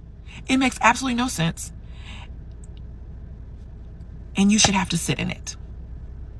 You should have to deal with the consequences of your choices and the consequences of your votes. Because you knew better. Because he did it before. You should have to sit in it. You should have to deal with the consequences of your choices. Harsh? Maybe. True? Absolutely. This is what accountability looks like. You don't get to make terrible decisions and then demand everyone else fix them for you. And let's talk about the real victims here. It's not the farmers who voted for this mess. It's the people who didn't vote for it but still have to deal with higher food prices. It's the taxpayers who will be asked to fund these bailouts. It's the migrant workers who got deported and can't harvest the crops. The farmers chose this. The rest of us are just collateral damage. So yeah, sit in it, learn from it, and maybe next time, vote for policies instead of personalities. Vote for your wallet instead of your feelings. Because feelings don't pay the mortgage. Economics does. Well, what do you know? While everybody's been distracted by the chaos surrounding this whole Charlie Kirk situation, Trump quietly cut supplemental security income benefits from over 400,000 people. That's elderly, children, sick adults. It's disgusting. That is a lifeline for some of the most vulnerable people in this country. And Trump used the cover and the distraction of Charlie Kirk to gut it from people. Taking food off the table of seniors, denying children with disabilities the help that they need, targeting the poor, the sick, and the defenseless, while giving handouts to his billionaire buddies. These people are absolutely disgusting. There is no America first. In this case, it's cruelty first, corruption first, greed first. And the fact that they sneak these cuts in during national chaos tells you everything you need to know about how cowardly and rotten this administration really is. Hold up. While everyone's distracted by farmer drama, Trump quietly cut benefits from 400,000 vulnerable people. Elderly, disabled kids, sick adults. That's your America First president. Screw the most vulnerable, bail out the farmers who voted for him. It's not America First. It's MAGA First. And notice the timing? Cut benefits quietly while everyone's focused on Charlie Kirk controversy. That's not leadership, that's manipulation. Here's the sick irony. Those same farmers demanding bailouts probably voted to cut social programs. Pull yourself up by your bootstraps, unless you own a farm. Then it's save American agriculture. The hypocrisy is breathtaking. Welfare for me, but not for thee. Government handouts are bad, except when I need them. This isn't about helping Americans. It's about rewarding political loyalty while punishing everyone else. Also, everybody says in the comments, Project 2025, didn't you read that? That's his platform. Hey, Skylar, my name's Will Westmoreland, and I'm a farmer down in Southwest Missouri. And I just wanted to reach out to you and tell you that I am not an FAFO kind of guy. We probably disagree with each other on everything political, but there's a very specific reason why people are getting upset with you, and I wanted to explain that to you if you'd be willing to listen to an older guy kind of walk you through the process. Now, I'm not an FAFO guy because I know what's going to happen to poor people, the elderly, children, single moms, and over 250 million people every night around the world that go to bed hungry if the American farmer and rancher is run out of business because of Trump's policies. And that's what I want to explain to you tonight if you'll listen to me. I also wanted to let you know I sent you a private message. And if you ever want to get on the phone and you want to talk about the issues that Trump is forwarding that are bad for agriculture, I'd be willing to do that, and I'd be willing to listen to your arguments as well. Now this is refreshing. A farmer who actually gets it. Will from Missouri just did what 90% of MAGA supporters refuse to do. Admit they were manipulated.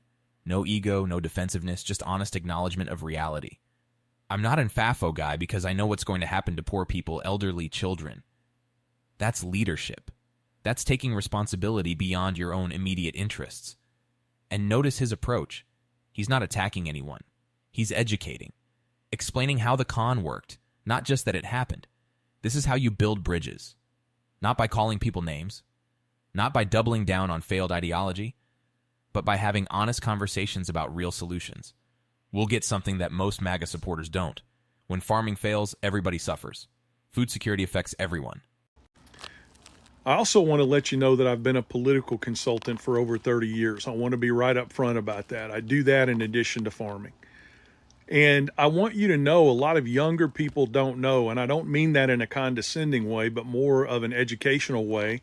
A lot of younger people don't know that right-wing talk radio and news, the pundits, the talking heads, and right-wing talk radio, etc., have been working for over 40 years to develop in rural people exactly the kinds of ideas that you have in your head, that all politicians are crooks, that they're all the same, that you can't trust traditional media, that anything you hear that comes out of Washington, D.C. or New York or the New York Times or CBS News, that it's all a lie.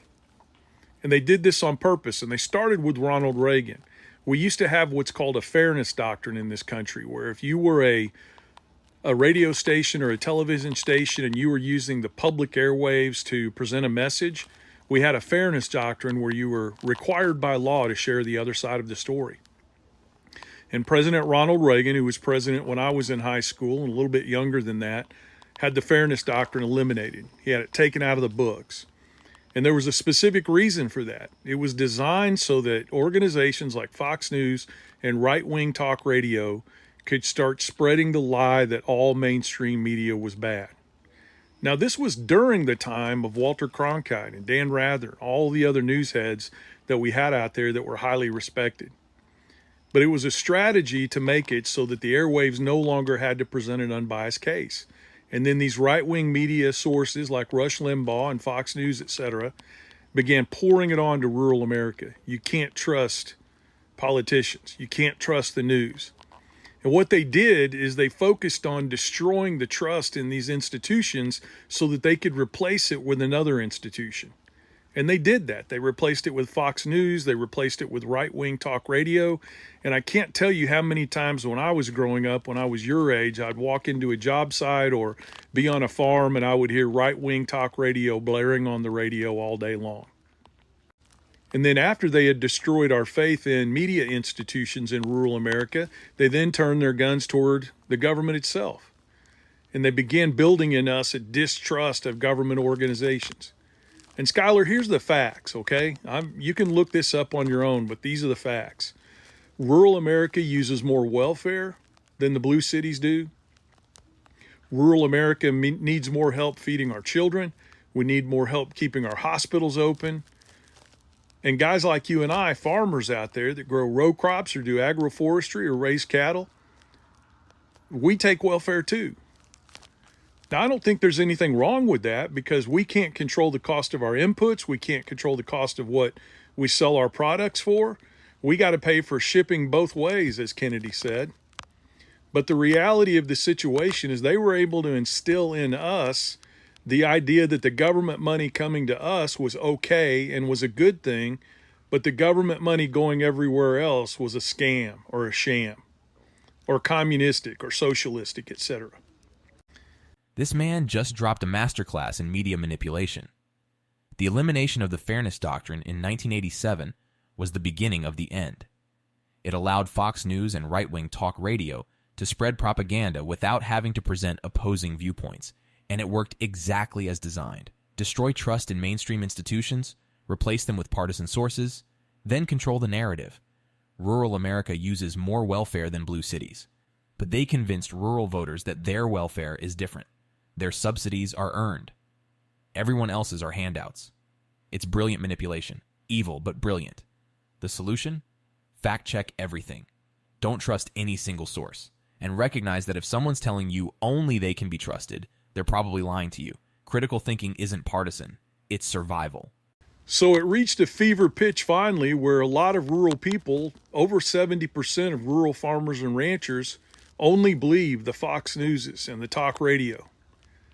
And when they came to you and told you that Trump wasn't going to implement Project 2025 and that he didn't have anything to do with it, you believe that. And you're not alone.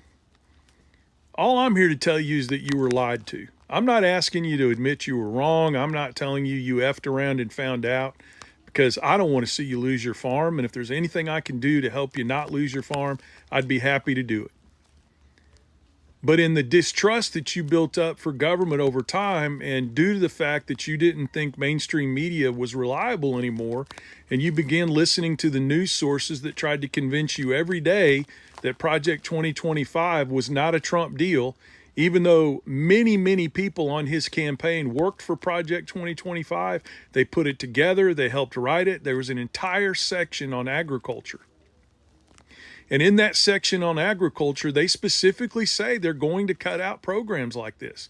Then they're going to cut out crop insurance.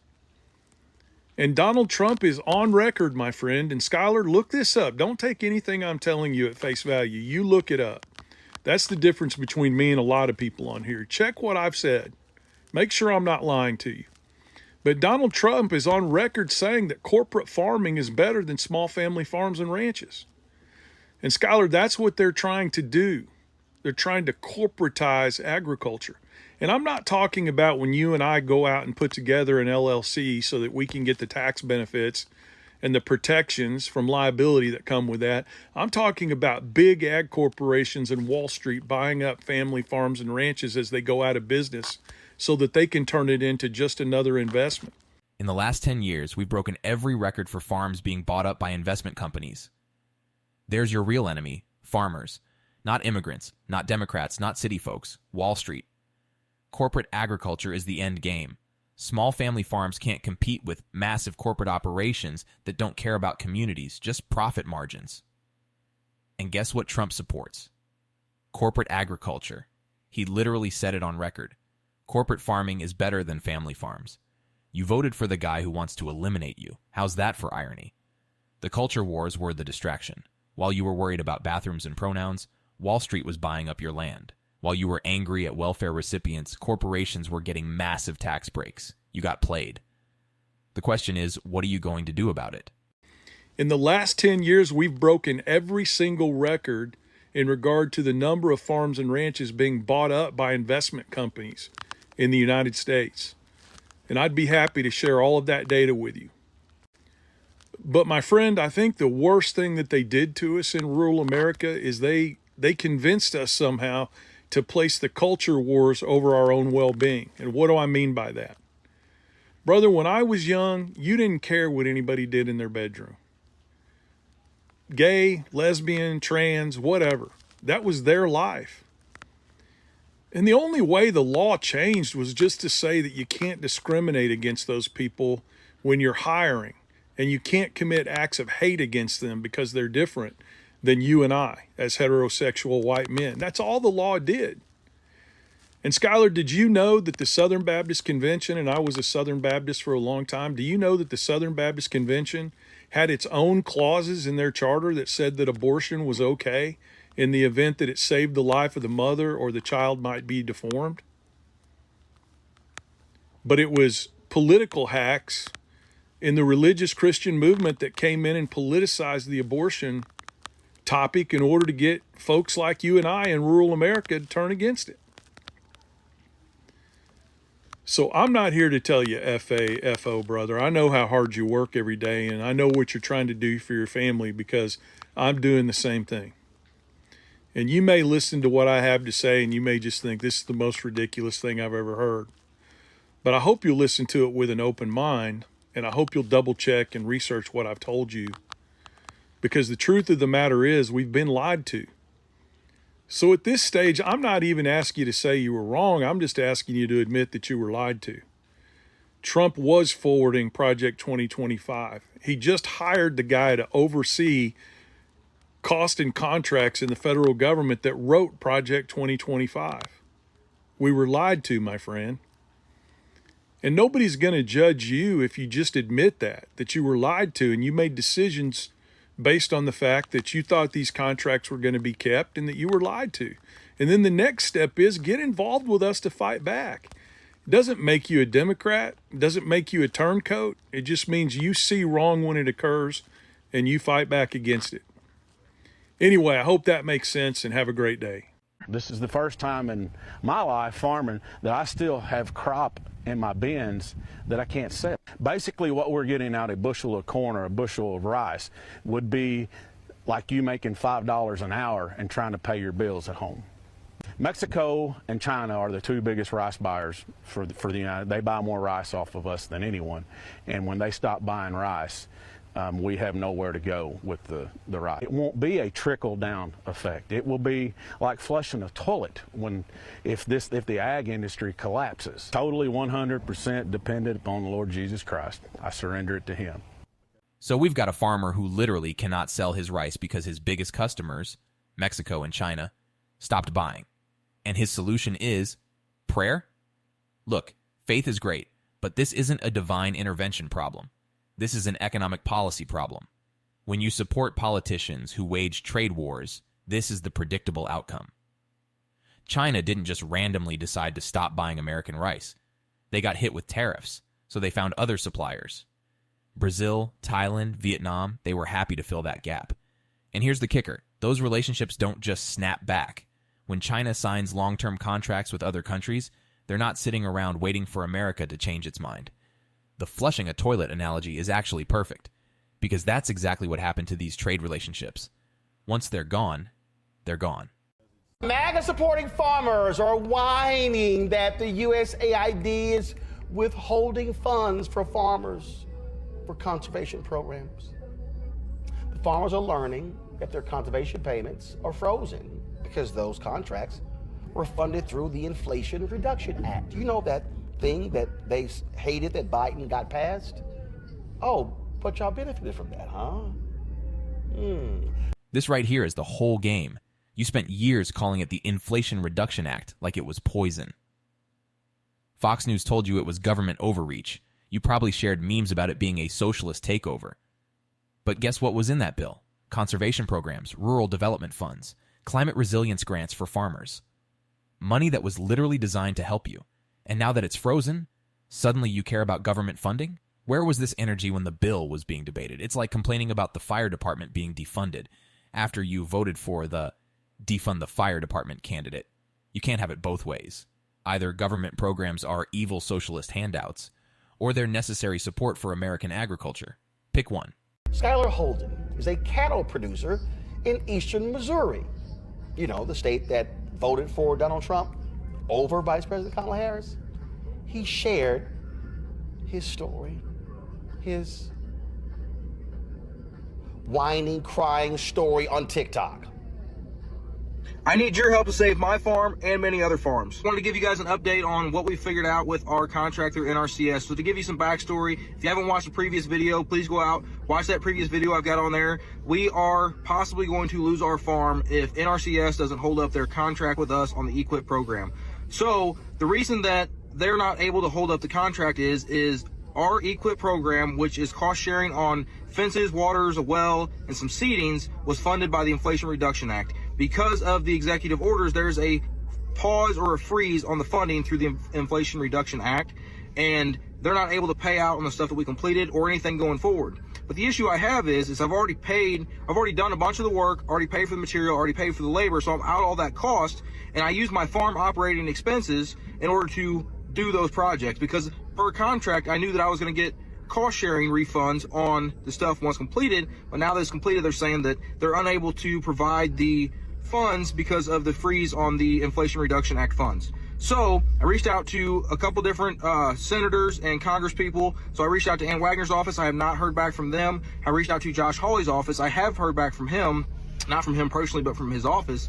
And they are looking into it because they said that this should not be happening. The intention was not to take away the funding from the farmers, but doing the Inflation Reduction Act, cutting those costs, then it's also taken away from the programs that those programs helped out. So it's in the works, but what I need from you guys is if you could please share this, tag your representative, tag your senators. I need to get some ground on this because I'm not the only one this is affecting. So there are other farmers in the comments saying that they're in the same boat that I'm in because they signed these contracts, and the contracts, even like, so whenever I looked into the contract, I made sure that that funding was set aside. It wasn't funding that, oh, we hope it's there whenever it's done. I made sure that that funding was set aside so that way before I made these business decisions, I knew that funding was there per contract. So they're backing out on the contract because they don't have the funding, they can't release the funds. So please tag the representatives, please tag the senators. I need to get some ground on this. We need to help me and other farmers out. We've got to get this funding paid out. Okay, I actually feel for this guy. He did his homework. He checked that funding was allocated. He signed a contract in good faith. That's responsible business planning.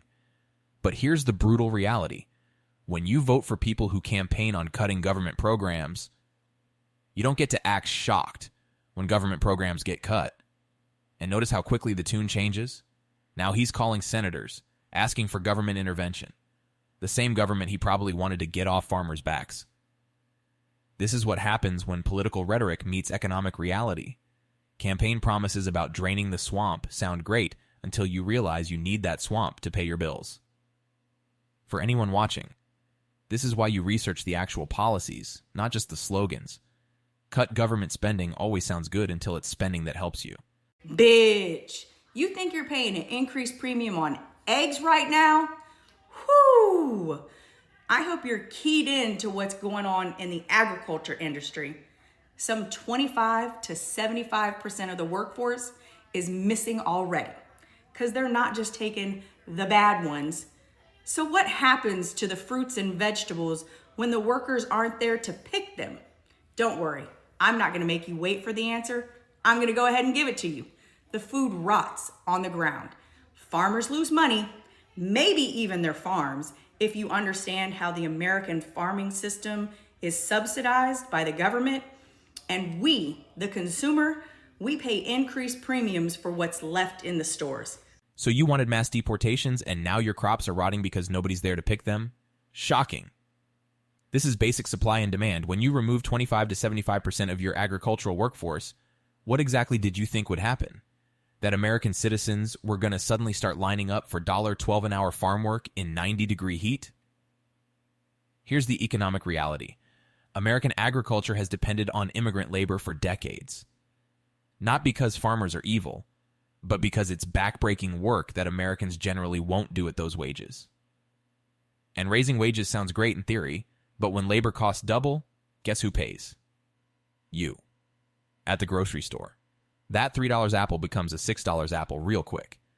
This isn't about being pro or anti-immigration. This is about understanding that your food system has dependencies. When you break those dependencies without a replacement plan, you get exactly what we're seeing. Crops rotting and food prices skyrocketing. Ideology doesn't harvest tomatoes. People do. Oh, but wait, there's more. Because now we're going to pay increased premiums on the cost of imports? Man, it's a great day to live in America. It's the nicest third world country I've ever been to. Hey, soybean, wheat, and sorghum farmers, do you like eating your product? I sure hope so, because remember when y'all were so happy that we were going to be America first and America only, and therefore we weren't going to be feeding all those people around the world because we were going to prioritize ourselves first? How do you feel now that so many American farmers are at risk for losing their farms because the U.S. government is no longer buying commodities from them in order to supply those food programs? And many of you didn't even know that the food grown right on your farm in the middle of nowhere was getting eaten by people in Africa and Asia because you sell to large grain elevators and commodity buyers. Not only did those programs make sure that fewer people in the world from not enough food, but they also stabilized prices by buying up surplus crops and created consistent demand that wasn't subject to the whims of global trade. See, when you produce too much of a crop or demand falls internationally or domestically for that crop, it's great to have an agency that comes in and buys up everything that you don't want to help people not starve, and in turn, you're not going to starve. Now, this is the part most people don't understand. Those international food programs weren't just charity. They were economic stabilizers for American farmers. When you produce too much corn or wheat, having government programs that buy up surplus keeps prices from completely collapsing. It's like having a safety net under your market. But America First ideology saw international aid as waste. Why are we feeding people in Africa when Americans are struggling? Well, here's why. Because those same programs kept American farmers afloat during bad years. They provided consistent demand when private markets fluctuated. Remove those programs, and suddenly farmers are completely at the mercy of market volatility. No buffer, no safety net, just pure capitalism, which, surprise, isn't always pretty. It's the same logic as burning down bridges because you don't want to pay for maintenance. Sure, you save money today until you need to cross the river. The insane thing is that people who voted for Trump, farmers want bailouts, socialist bailouts. MAGAs feel very free to call ICE on South Koreans trying to build a Hyundai plant. People that they call ICE on won't pick fruit anymore, so the fruit fields are going to waste.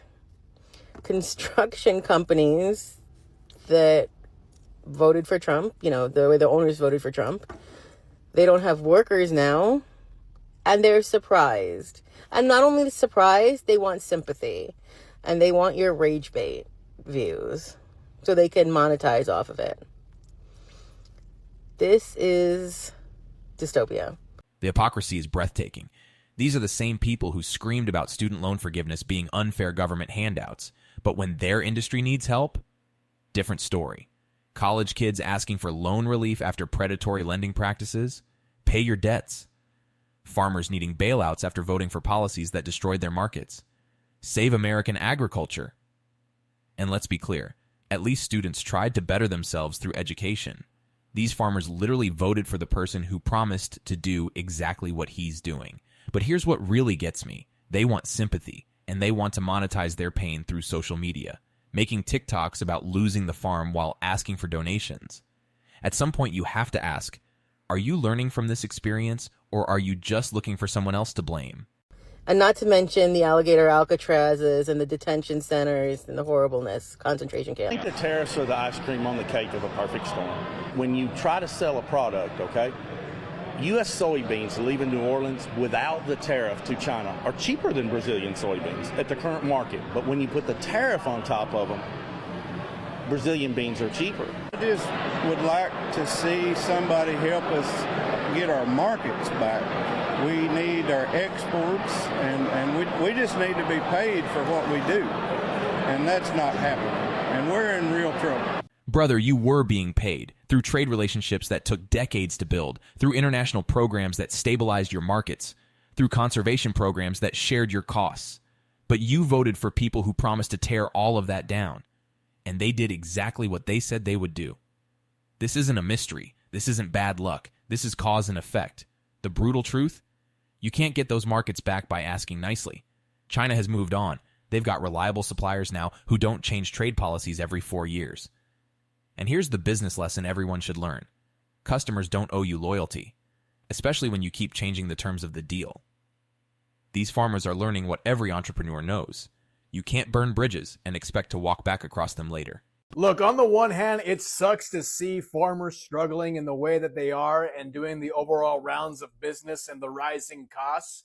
But at the same time, we have to be brutally honest here and say, you voted for this. This is exactly what Trump wanted to do, and he laid this out to you completely 100% in advance before you went to the polls. Now, they didn't reveal who they voted for, nor was it asked, but I am willing to bet that a town hall filled with Arkansas farmers is probably not a town hall filled with Kamala Harris voters. This is the result of Trump's unilateral tariffs and his isolationist philosophy when it comes to economics. It straight up doesn't work, and it doesn't bring jobs back. There is no reason we should be retaliating against our own allies instead of strengthening the relationship we have with them if we want to combat our adversaries like China. I also kind of think it's rich to see these type of people, these Trump voters,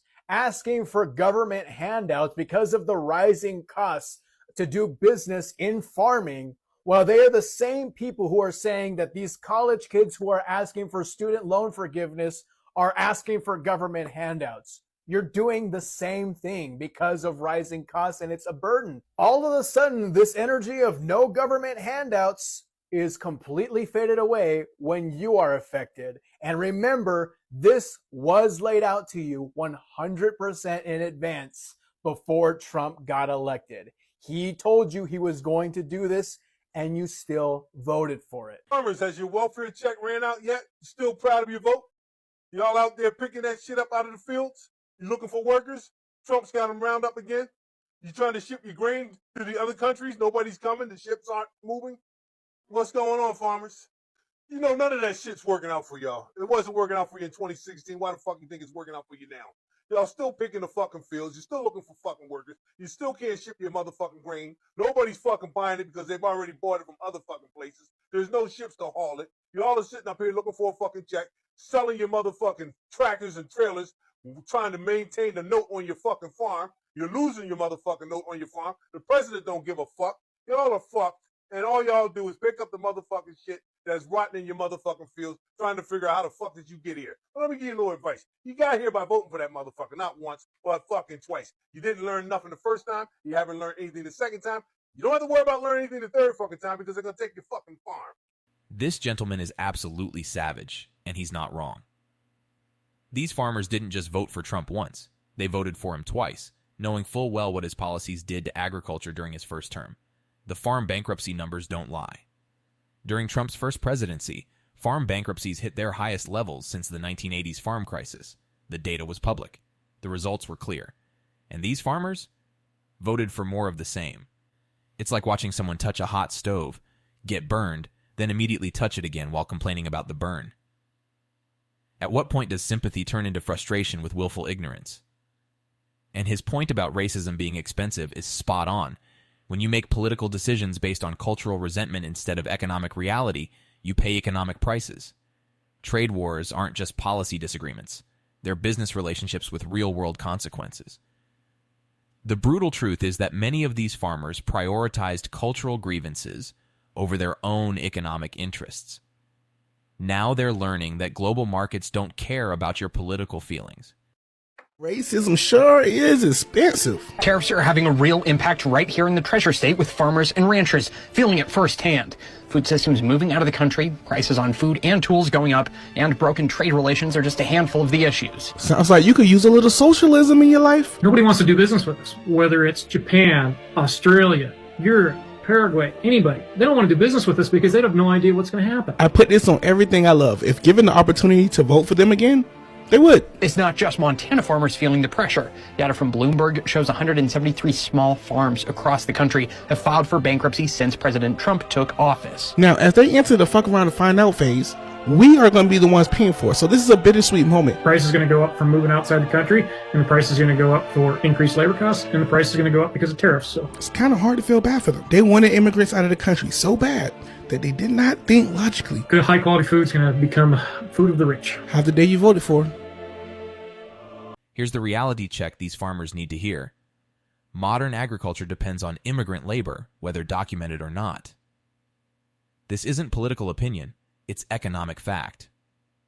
American consumers want cheap food, but they won't do the backbreaking work required to produce it at those prices. So farmers rely on workers willing to do difficult jobs for wages that Americans won't accept. Remove those workers and the entire system collapses. But somehow these same farmers thought they could have their cake and eat it too. They wanted immigration crackdowns and cheap labor. They wanted to deport workers and maintain their profit margins. Basic math says that's impossible. Now they're discovering that good, high-quality food becoming food of the rich isn't just a threat. It's an inevitable outcome when you destroy your own labor force. You can't maintain industrial-scale agriculture with a handful of expensive domestic workers. The irony is perfect. The people who complained most about immigrants taking jobs are now desperately needing those same immigrants to save their businesses. Maybe those weren't jobs being taken. Maybe they were jobs that needed doing. This Republican farmer in Florida is finding out the hard way. W is a lifelong strawberry farmer in Central Florida and a proud supporter. He lives in a deeply conservative area where stupid flags fly in the heat and stupid stickers cover just about every single mailbox. But now, W is quietly admitting that something's wrong because the immigration policies that he voted for, they're now destroying his farm. W says he supports the president, but he's struggling to stay afloat. And like most farmers, he relies on migrant labor. The exact kind of labor that's now disappearing thanks to the harsh immigration crackdowns from the guy he voted for. A lot of workers have left. The rest are hiding. And W says he's been forced to cut back because he doesn't have the workforce anymore. He used to hire a mix of undocumented workers and H-2A visa holders, but with the understandable fear of deportation growing and the cost of H-2A workers going up, he's stuck. He can't afford to bring in more help, and he won't risk hiring undocumented workers anymore. It's like, W, it's time to pack it up. If your farm needs cheap labor to survive, your farm shouldn't be around anymore. And of course, W says there needs to be an easier path to legalization for longtime immigrant workers. And it's like he still supports the Republican Party, even though they're the absolute last people to want that to happen. He says, they've been here, raised their families. I know there's bad seeds, but there's bad seeds everywhere. W, you voted the actual bad seeds into the White House. And they're the ones controlling the policies that are directly screwing you over. He says he fully supports the president, but he's worried about the future of his farm. Supporting a criminal over your own livelihood? Don't expect us to have any sympathy for you, W. He also says DeSantis and Trump might be riding them a little bit too hard. You think, W? That's quite the understatement. You wanted the crackdown, W, and now you're finding out the hard way. I tell you what, I think the only people that have fucked around and found out harder than federal employees that voted for Trump is farmers that voted for Trump. Meet W, the Florida strawberry farmer who perfectly embodies the consequences of voting against your own interests. This guy supported Trump's immigration crackdowns while running a business that completely depends on immigrant labor. That's not political strategy, that's economic suicide. W admits he used to hire undocumented workers, but now they're all gone or hiding. The H-2A visa workers are too expensive. He can't find American workers willing to do the job. His solution? He wants an easier path to legalization for immigrant workers, but he still supports the Republican Party, the same party that's absolutely opposed to immigration reform. This is cognitive dissonance at its finest. W wants the benefits of immigrant labor without the immigrants. He wants Republican policies without Republican consequences. He wants to have his strawberries and eat them too. The brutal reality is that W's business model was always dependent on exploiting vulnerable workers. Now that those workers have been driven away by the policies he supported, he's discovering that exploitation wasn't sustainable. Maybe that business model deserved to fail. This farmer voted for Trump. Now his family farm is barely getting by. The Thomases took a 10% hit when the Trump administration abruptly cut $1 billion from two programs that supplied local produce and meat to schools and food banks across the country. Two things Republicans hate: schools and food banks. Said the financial insecurity makes my depression worse, Jacob said recently. He was trying to remain optimistic, reminding himself it was still earlier in the year. Just because one program went away, there's still plenty of time to pivot. Though the Thomases and many of their neighbors voted for Donald Trump last November, the consequences of this administration's wide-ranging cuts and uncertainty over tariffs have already had a profound impact on this hilly corner of northeast Kansas, one of the hardest-hit states for agriculture during Trump's last trade war. It says for many, the pride that they felt when President Trump spoke of his love for farmers in his March 6th address to Congress has given way to a growing sense of helplessness, frustration, and anger. How did you not learn from his first term? It's like people have no memory. Their hate and fear of having a black woman for president could cause them to lose their family farm. And I bet they'd vote for him again if they could. Luis, a lifelong Republican wheat farmer who voted for Trump not once, not twice, but all 3 times. She said she was thrilled to do it. She said that she wants him to fight for people just like her. But here's the reality that she's facing right now. Her farm now is gone, bankrupt. She had a government contract to sell 100% of her wheat to U.S. aid. That deal was vanished overnight. The buyers, gone. The money, gone.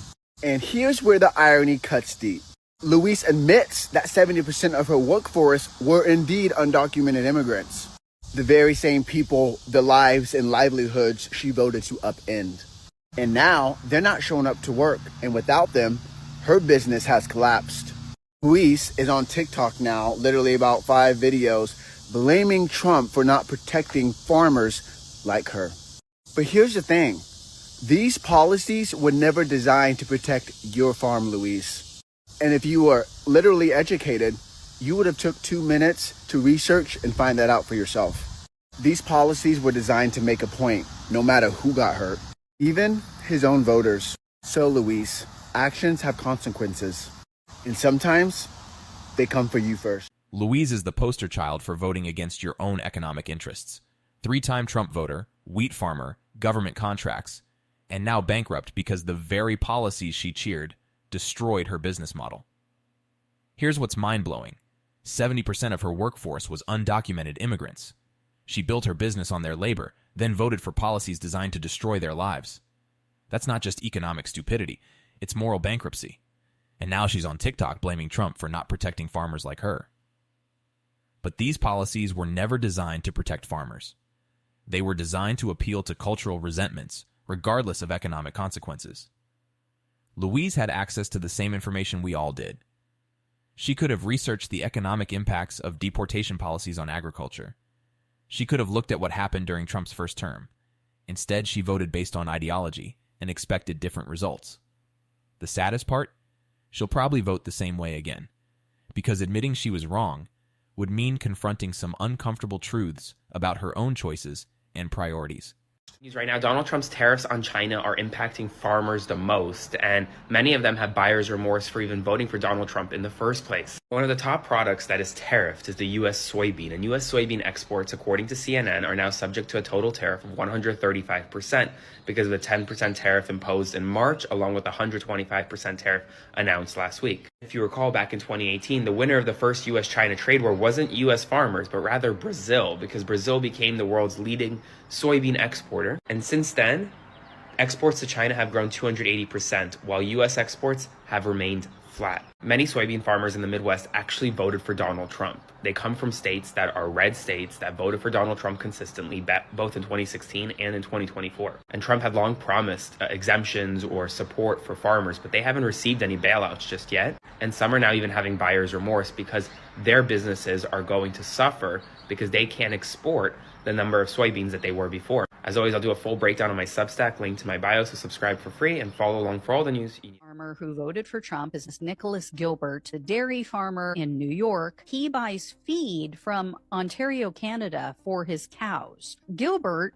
was very shocked when he received his latest order. It came with an extra $2,200 tariff fee. He told the Atlantic news outlet, quote, "We have small margins. I had a contracted price on that grain delivered to my barn. It was supposed to be so much per ton, and they added that tariff right on top because it comes from a Canadian feed mill." This tariff surcharge came out of nowhere for him. Gilbert was very shocked because, as with many other Trump voters, he thought Trump's Canadian tariffs were paid by Canada. Gilbert told the news outlet, quote, "I'm not even sure it's legal. We contracted for the price on delivery. If your price of fuel goes up on your truck or it breaks down, that's not my problem. That's what the contract's for." Well, it is legal. And this guy is especially screwed because, unlike other companies, he can't raise his prices. While other companies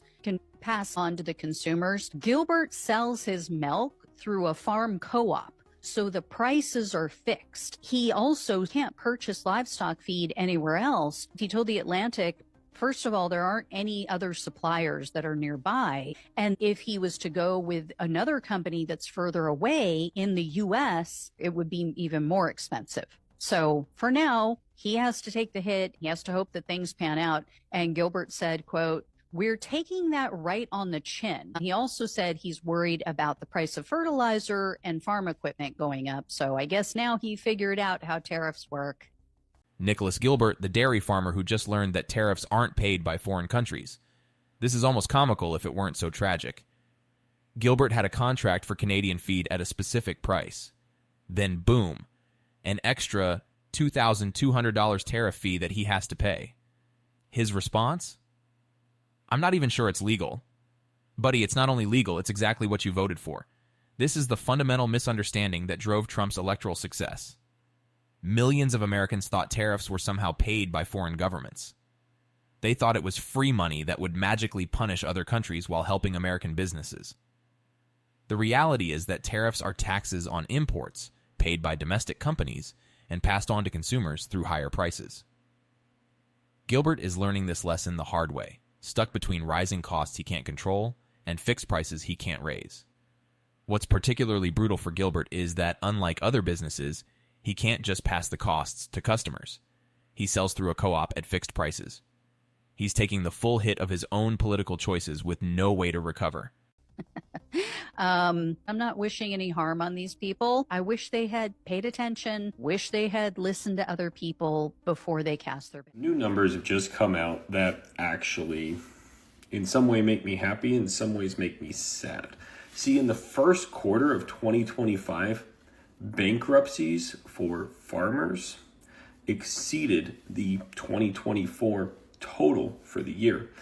And in the second quarter, according to new reporting that just came out, they doubled last year's number. So the farmers that overwhelmingly voted for the administration we have are filing bankruptcies at a record pace. The last time farm bankruptcies were this high was during Trump's last term.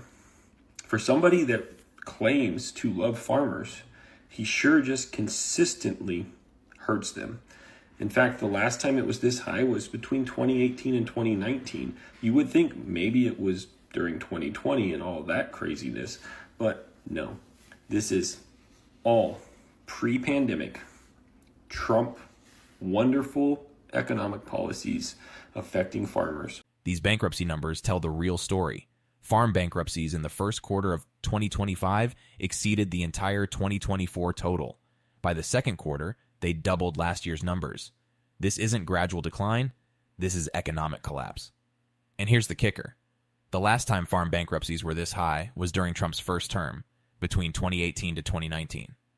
Not during the pandemic. Not during some external crisis. During Trump's great economy that supposedly loved farmers.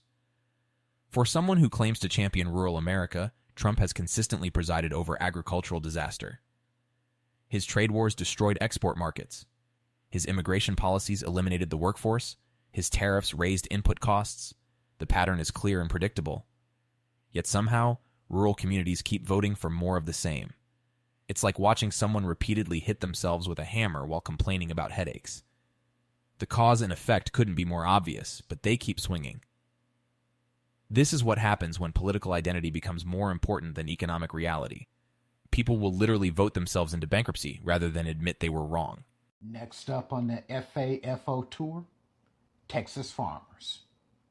One day, these farms in Texas had hundreds of workers tending the fields and the livestock, and the very next day, all of those workers are gone. That's what has happened in Texas. And entire fields of crops are being left to rot because there's no one to pick them. Livestock, like dairy cows, that have to be milked twice a day when they're lactating, there's no one to tend to them. These farms are going to go under. And it's not going to just affect Texas farmers. This is going to affect the breadbasket of the nation very soon. Most of these farmers voted for the felon-in-chief. And now they are reaping what they have sown, quite literally. Is America great yet? And all of these red-faced, conservative MAGA folk who have complained for years about these illegal immigrants are taking our jobs. It's funny, they're not lining up to go work out in these fields for that low pay out in the hot sun. And what's unspoken is many of these farmers and many of these racists thought that we black Americans were going to rush out there because they have come to believe their own racist stereotypes and lies about black people. And they did. They thought we were going to line up to go work in those fields. Ha ha, tricks are for kids. Our ancestors already been there and done that, and they were not paid at all. They were forced to work in fields, whipped and tortured. This is a new day. And so I suggest everyone who has ever complained about illegal immigrants taking our jobs, you get you some 100 SPF sunscreen and get your ass out there in the fields if you want produce, period, in your grocery stores. And think about this. This is going to have a ripple effect. Think about all the businesses that are vendors and customers of these farms. There's no one to buy fertilizer, farm implements, pesticides. Many restaurants that are farm to table, where they're going to get their meat and their produce. Racism is expensive, and it is going to be the ruin of this nation. It's already playing out. So again, I ask, MAGA, are we great again yet? This analysis hits every key point. Texas farms with hundreds of workers one day, 0 workers the next, crops rotting in fields, livestock abandoned. This is what securing the border actually looks like in practice. The speaker's point about racist assumptions is particularly sharp. Many of these farmers actually believed that black Americans would rush to fill these agricultural jobs once immigrants were gone. That's not just economic ignorance. It's racist fantasy based on slavery-era stereotypes. The reality is that agricultural work is backbreaking, dangerous, and poorly paid. Americans of any background generally won't do these jobs at the wages farmers can afford to pay. The entire system was built on exploiting vulnerable immigrant workers who had no other options. Now that those workers are gone, the whole house of cards is collapsing. And yes, it will have ripple effects throughout the economy. Fertilizer companies, equipment dealers, farm-to-table restaurants, entire supply chains built around agriculture are going to suffer. The speaker's challenge is perfect. If you spent years complaining about immigrants taking jobs, now's your chance to prove Americans want those jobs. Grab some sunscreen and get to work. And when are y'all gonna go out to Texas and all these other areas that need work and start working the fields, since you're a patriotic American? I'm waiting to see when that's going to happen, but I'm not going to hold my breath. Dear God, if you've never listened before, Texas is reporting that numerous farms are shutting down. They have no workforce to bring in the harvest. So what does that mean? We're going to have less food available. What does less food mean? Higher prices for what is available. Even the cattle has been left unattended. Now they're gathering people up to make a workforce. Don't even doubt that for a second that that's what they're working on here. However, there's no people now. Now, as we come into fall and everything is ready to be picked and processed, we are in a massive FO moment for the nation. So if you have not stocked up on basic food items that will help you survive, God help you. Because you're gonna need it.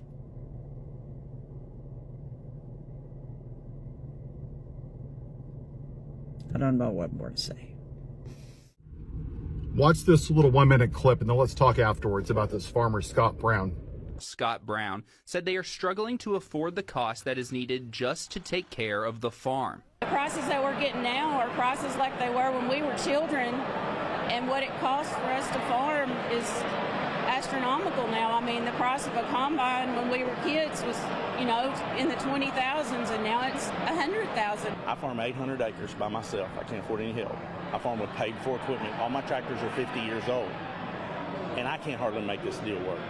How's the guys farming 5 and 10,000 with 20 hands and $1 million combines and $1 million drills going to make it work? But for Brown, there's something that rounds out all the issues that they are facing: the tariffs. I think the tariffs are the ice cream on the cake of a perfect storm. When you try to sell a product, okay, U.S. soybeans leaving New Orleans without the tariff to China are cheaper than Brazilian soybeans at the current market. But when you put the tariff on top of them, Brazilian beans are cheaper. So how can this be fixed? In the short term, they have no choice but to mail us a check. I don't know a farmer that likes the check program. Nobody wants to take taxpayer dollars, but nobody wants to go broke. Nobody wants to lose everything. That sounds a lot like socialism, Scott, and we just don't do that in this country. Now, we don't help people, Scott, but I'm going to do this for you. I'm going to pray for you, Scott. Dear God, thoughts and prayers. Amen. You're going to get the same bullshit that you give little children, God's children, when they're fucking murdered and identified by their dental records. Thoughts and prayers. Scott, there's just nothing we can do for you, man. We just can't. This sounds like a mental health issue. That's what it sounds like. It's actually not the farm equipment because, the farm equipment doesn't move itself, Scott. It's actually people that do it. So it actually sounds like it's your problem. I mean, I would probably we'll get some help. But we had to cut that funding for mental health, Scott, because, we really have to balance the budget. Scott represents everything wrong with this situation. He's struggling with the same economic problems that millions of Americans face: rising costs, stagnant revenues, aging equipment. But when regular people face these challenges, the answer from folks like Scott is always personal responsibility and stop asking for handouts. Scott admits he needs taxpayer money to survive, but frames it as somehow different from other forms of assistance. Nobody wants to take taxpayer dollars, but nobody wants to go broke. That's literally what every person needing government help could say. The speaker's response is harsh but justified.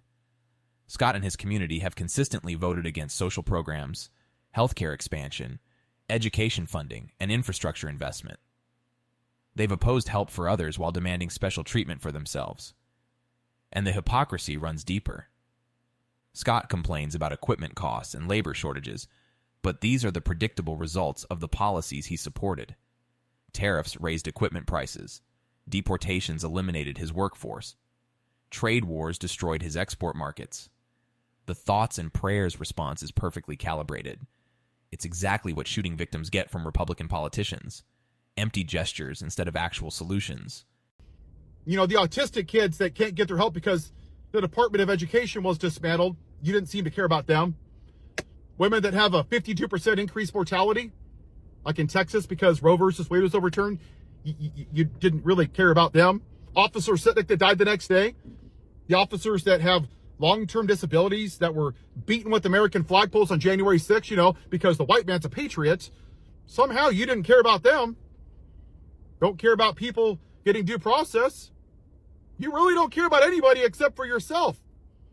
Don't care about people losing 16 million losing Medicaid, Medicare. Don't care about food or SNAP benefits being taken away where people are starving.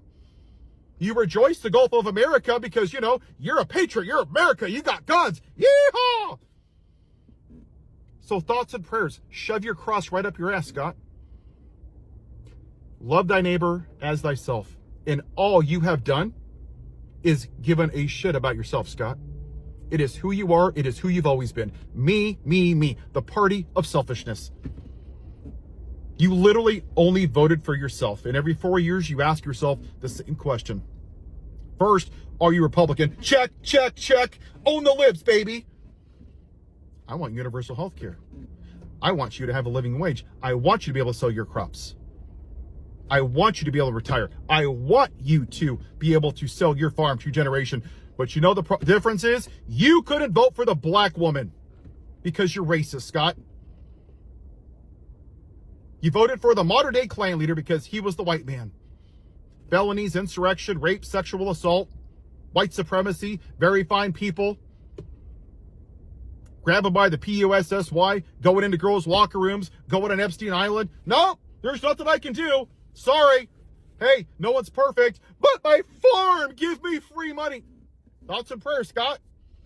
Hey, thoughts and prayers. I'm sure if you just pray hard enough, Scott, Jesus will send you money because that's how thoughts and prayers work, Scott. So how about this, Scott? I have a deal for you. When you get off your ass and actually do something to save the lives of innocent women and children and men that are shot by schools, then we'll have a conversation. Then maybe one day you will actually hear the word of God talking to you instead of what you want to hear. How about that, Scott? Does that sound like a plan? Or is that just a bridge too far? Because then you're going to have to get a shit about somebody else. You have yourself a white day, Scott. Thoughts and prayers. So we're now seeing multiple farm closures in Texas. With all of the discussions that were had about the effects of the deportation on farms and the service industry, we're talking planting season, which is all around March, April. The season where you're taking care of your plant, you're making sure there's no, weeding, bugs eating it, all of the things, birds, rabbits, all of that. So you got to take care of that. And now we're in harvest season, very near harvest season. But there's nothing, no executive order, nothing to remedy this when the remedy should have happened on or around May, latest June. So all of these farms are now closing down because of this, because there's no one to harvest. There was no one taking care of the harvest, the plants, our food. the food we need to eat, our food. There's no one taking care of it. And guess what? That means that we have to import, which means we have to pay more because there are high tariffs. This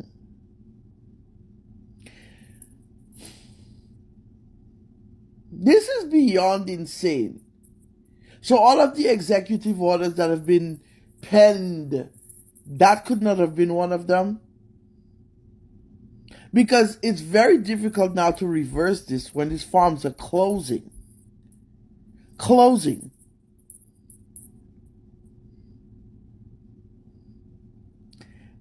You know, I am just sick to my stomach at whoever is doing this math. Because I really would like to sit with them and go, where did you go to school? And even if you're very intelligent and you're doing this purposefully, it is the poorest amongst us that's going to suffer the most from this. Because these people don't have to worry about food. They're good. If the plan is to crash the dollar and do all of these things, the poorest amongst us are the ones that's going to suffer the consequences. This woman understands the bigger picture. Farm closures in Texas aren't just a regional problem. They're a national crisis that will affect food prices and availability for everyone. Her timeline analysis is spot on. Problems that needed solutions in March or April are now unsolvable in harvest season. You can't reverse months of neglect with executive orders. Plants don't wait for politicians to figure out labor policy. And she's right about the economic insanity. America will have to import more food at higher prices because of tariffs, while domestic production collapses due to labor shortages. It's a perfect storm of bad policy creating the worst possible outcomes. The racial dimension she highlights is crucial. The same people called lazy criminals and rapists are the ones whose labor kept America's food system functioning. Now that they're gone, the whole system is falling apart. Maybe they weren't the problem after all. Her point about consumerism is also key. When marginalized communities withdraw their economic participation, either by force or choice, it creates massive ripple effects throughout the economy. Now, here's the other point we need to take into consideration here. When you are calling these people lazy and criminals and rapists and all of the things, how the farmers doing without them? How the food doing without them? What's going on in the farm without them? The thing is, you guys like to call us names. Lazy, rapists, murderers, all of the things we are. We are the worst of the worst. We being brown, we being black. But when ish needs to get done and we ain't around, what now? This is just one of the many fails that's going to come about. One of the many fails. And a big part of it started from the bottom up. But trust me, when it starts going up to all of the 300,000 black women losing their job and all of the people they're taking out of work, that's who we be. When y'all calling us names and saying we're lazy, we this, we that. As bad as this is and how many people got deported and how many of us lost our jobs in the interim, this is also showing who we are and what our capacity is and what we actually bring to the table. Including, let's not forget, in consumerism, when we decide we're done with a place. Because we buy, we keep this afloat. So it's heart-wrenching to see at this juncture, all of these farms closing down. Which this is going to make food so expensive. It is already going to make food is already going to be very expensive. All of the farmers that can't export, that now they can't export beef because China's buying beef and pork and stuff like that from Australia they can't export soybeans, so they're going to have to try to push as much soybean here. And soybean is not something we eat in a large amount. Asian countries use soybean more than we do, and now they're getting their soybean from, where is it, Brazil.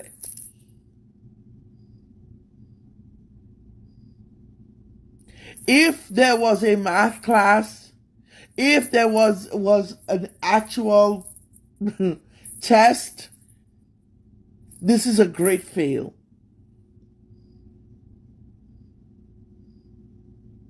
And you know what it is? This is not I told you so, or look how, because this ain't great for none of us. Ain't one of us all happy about this, and because we are all hurting from this. I just shared a video with this guy. This man is walking all around town looking for a particular item that is from China, and all of the stores he's going to, the price is higher.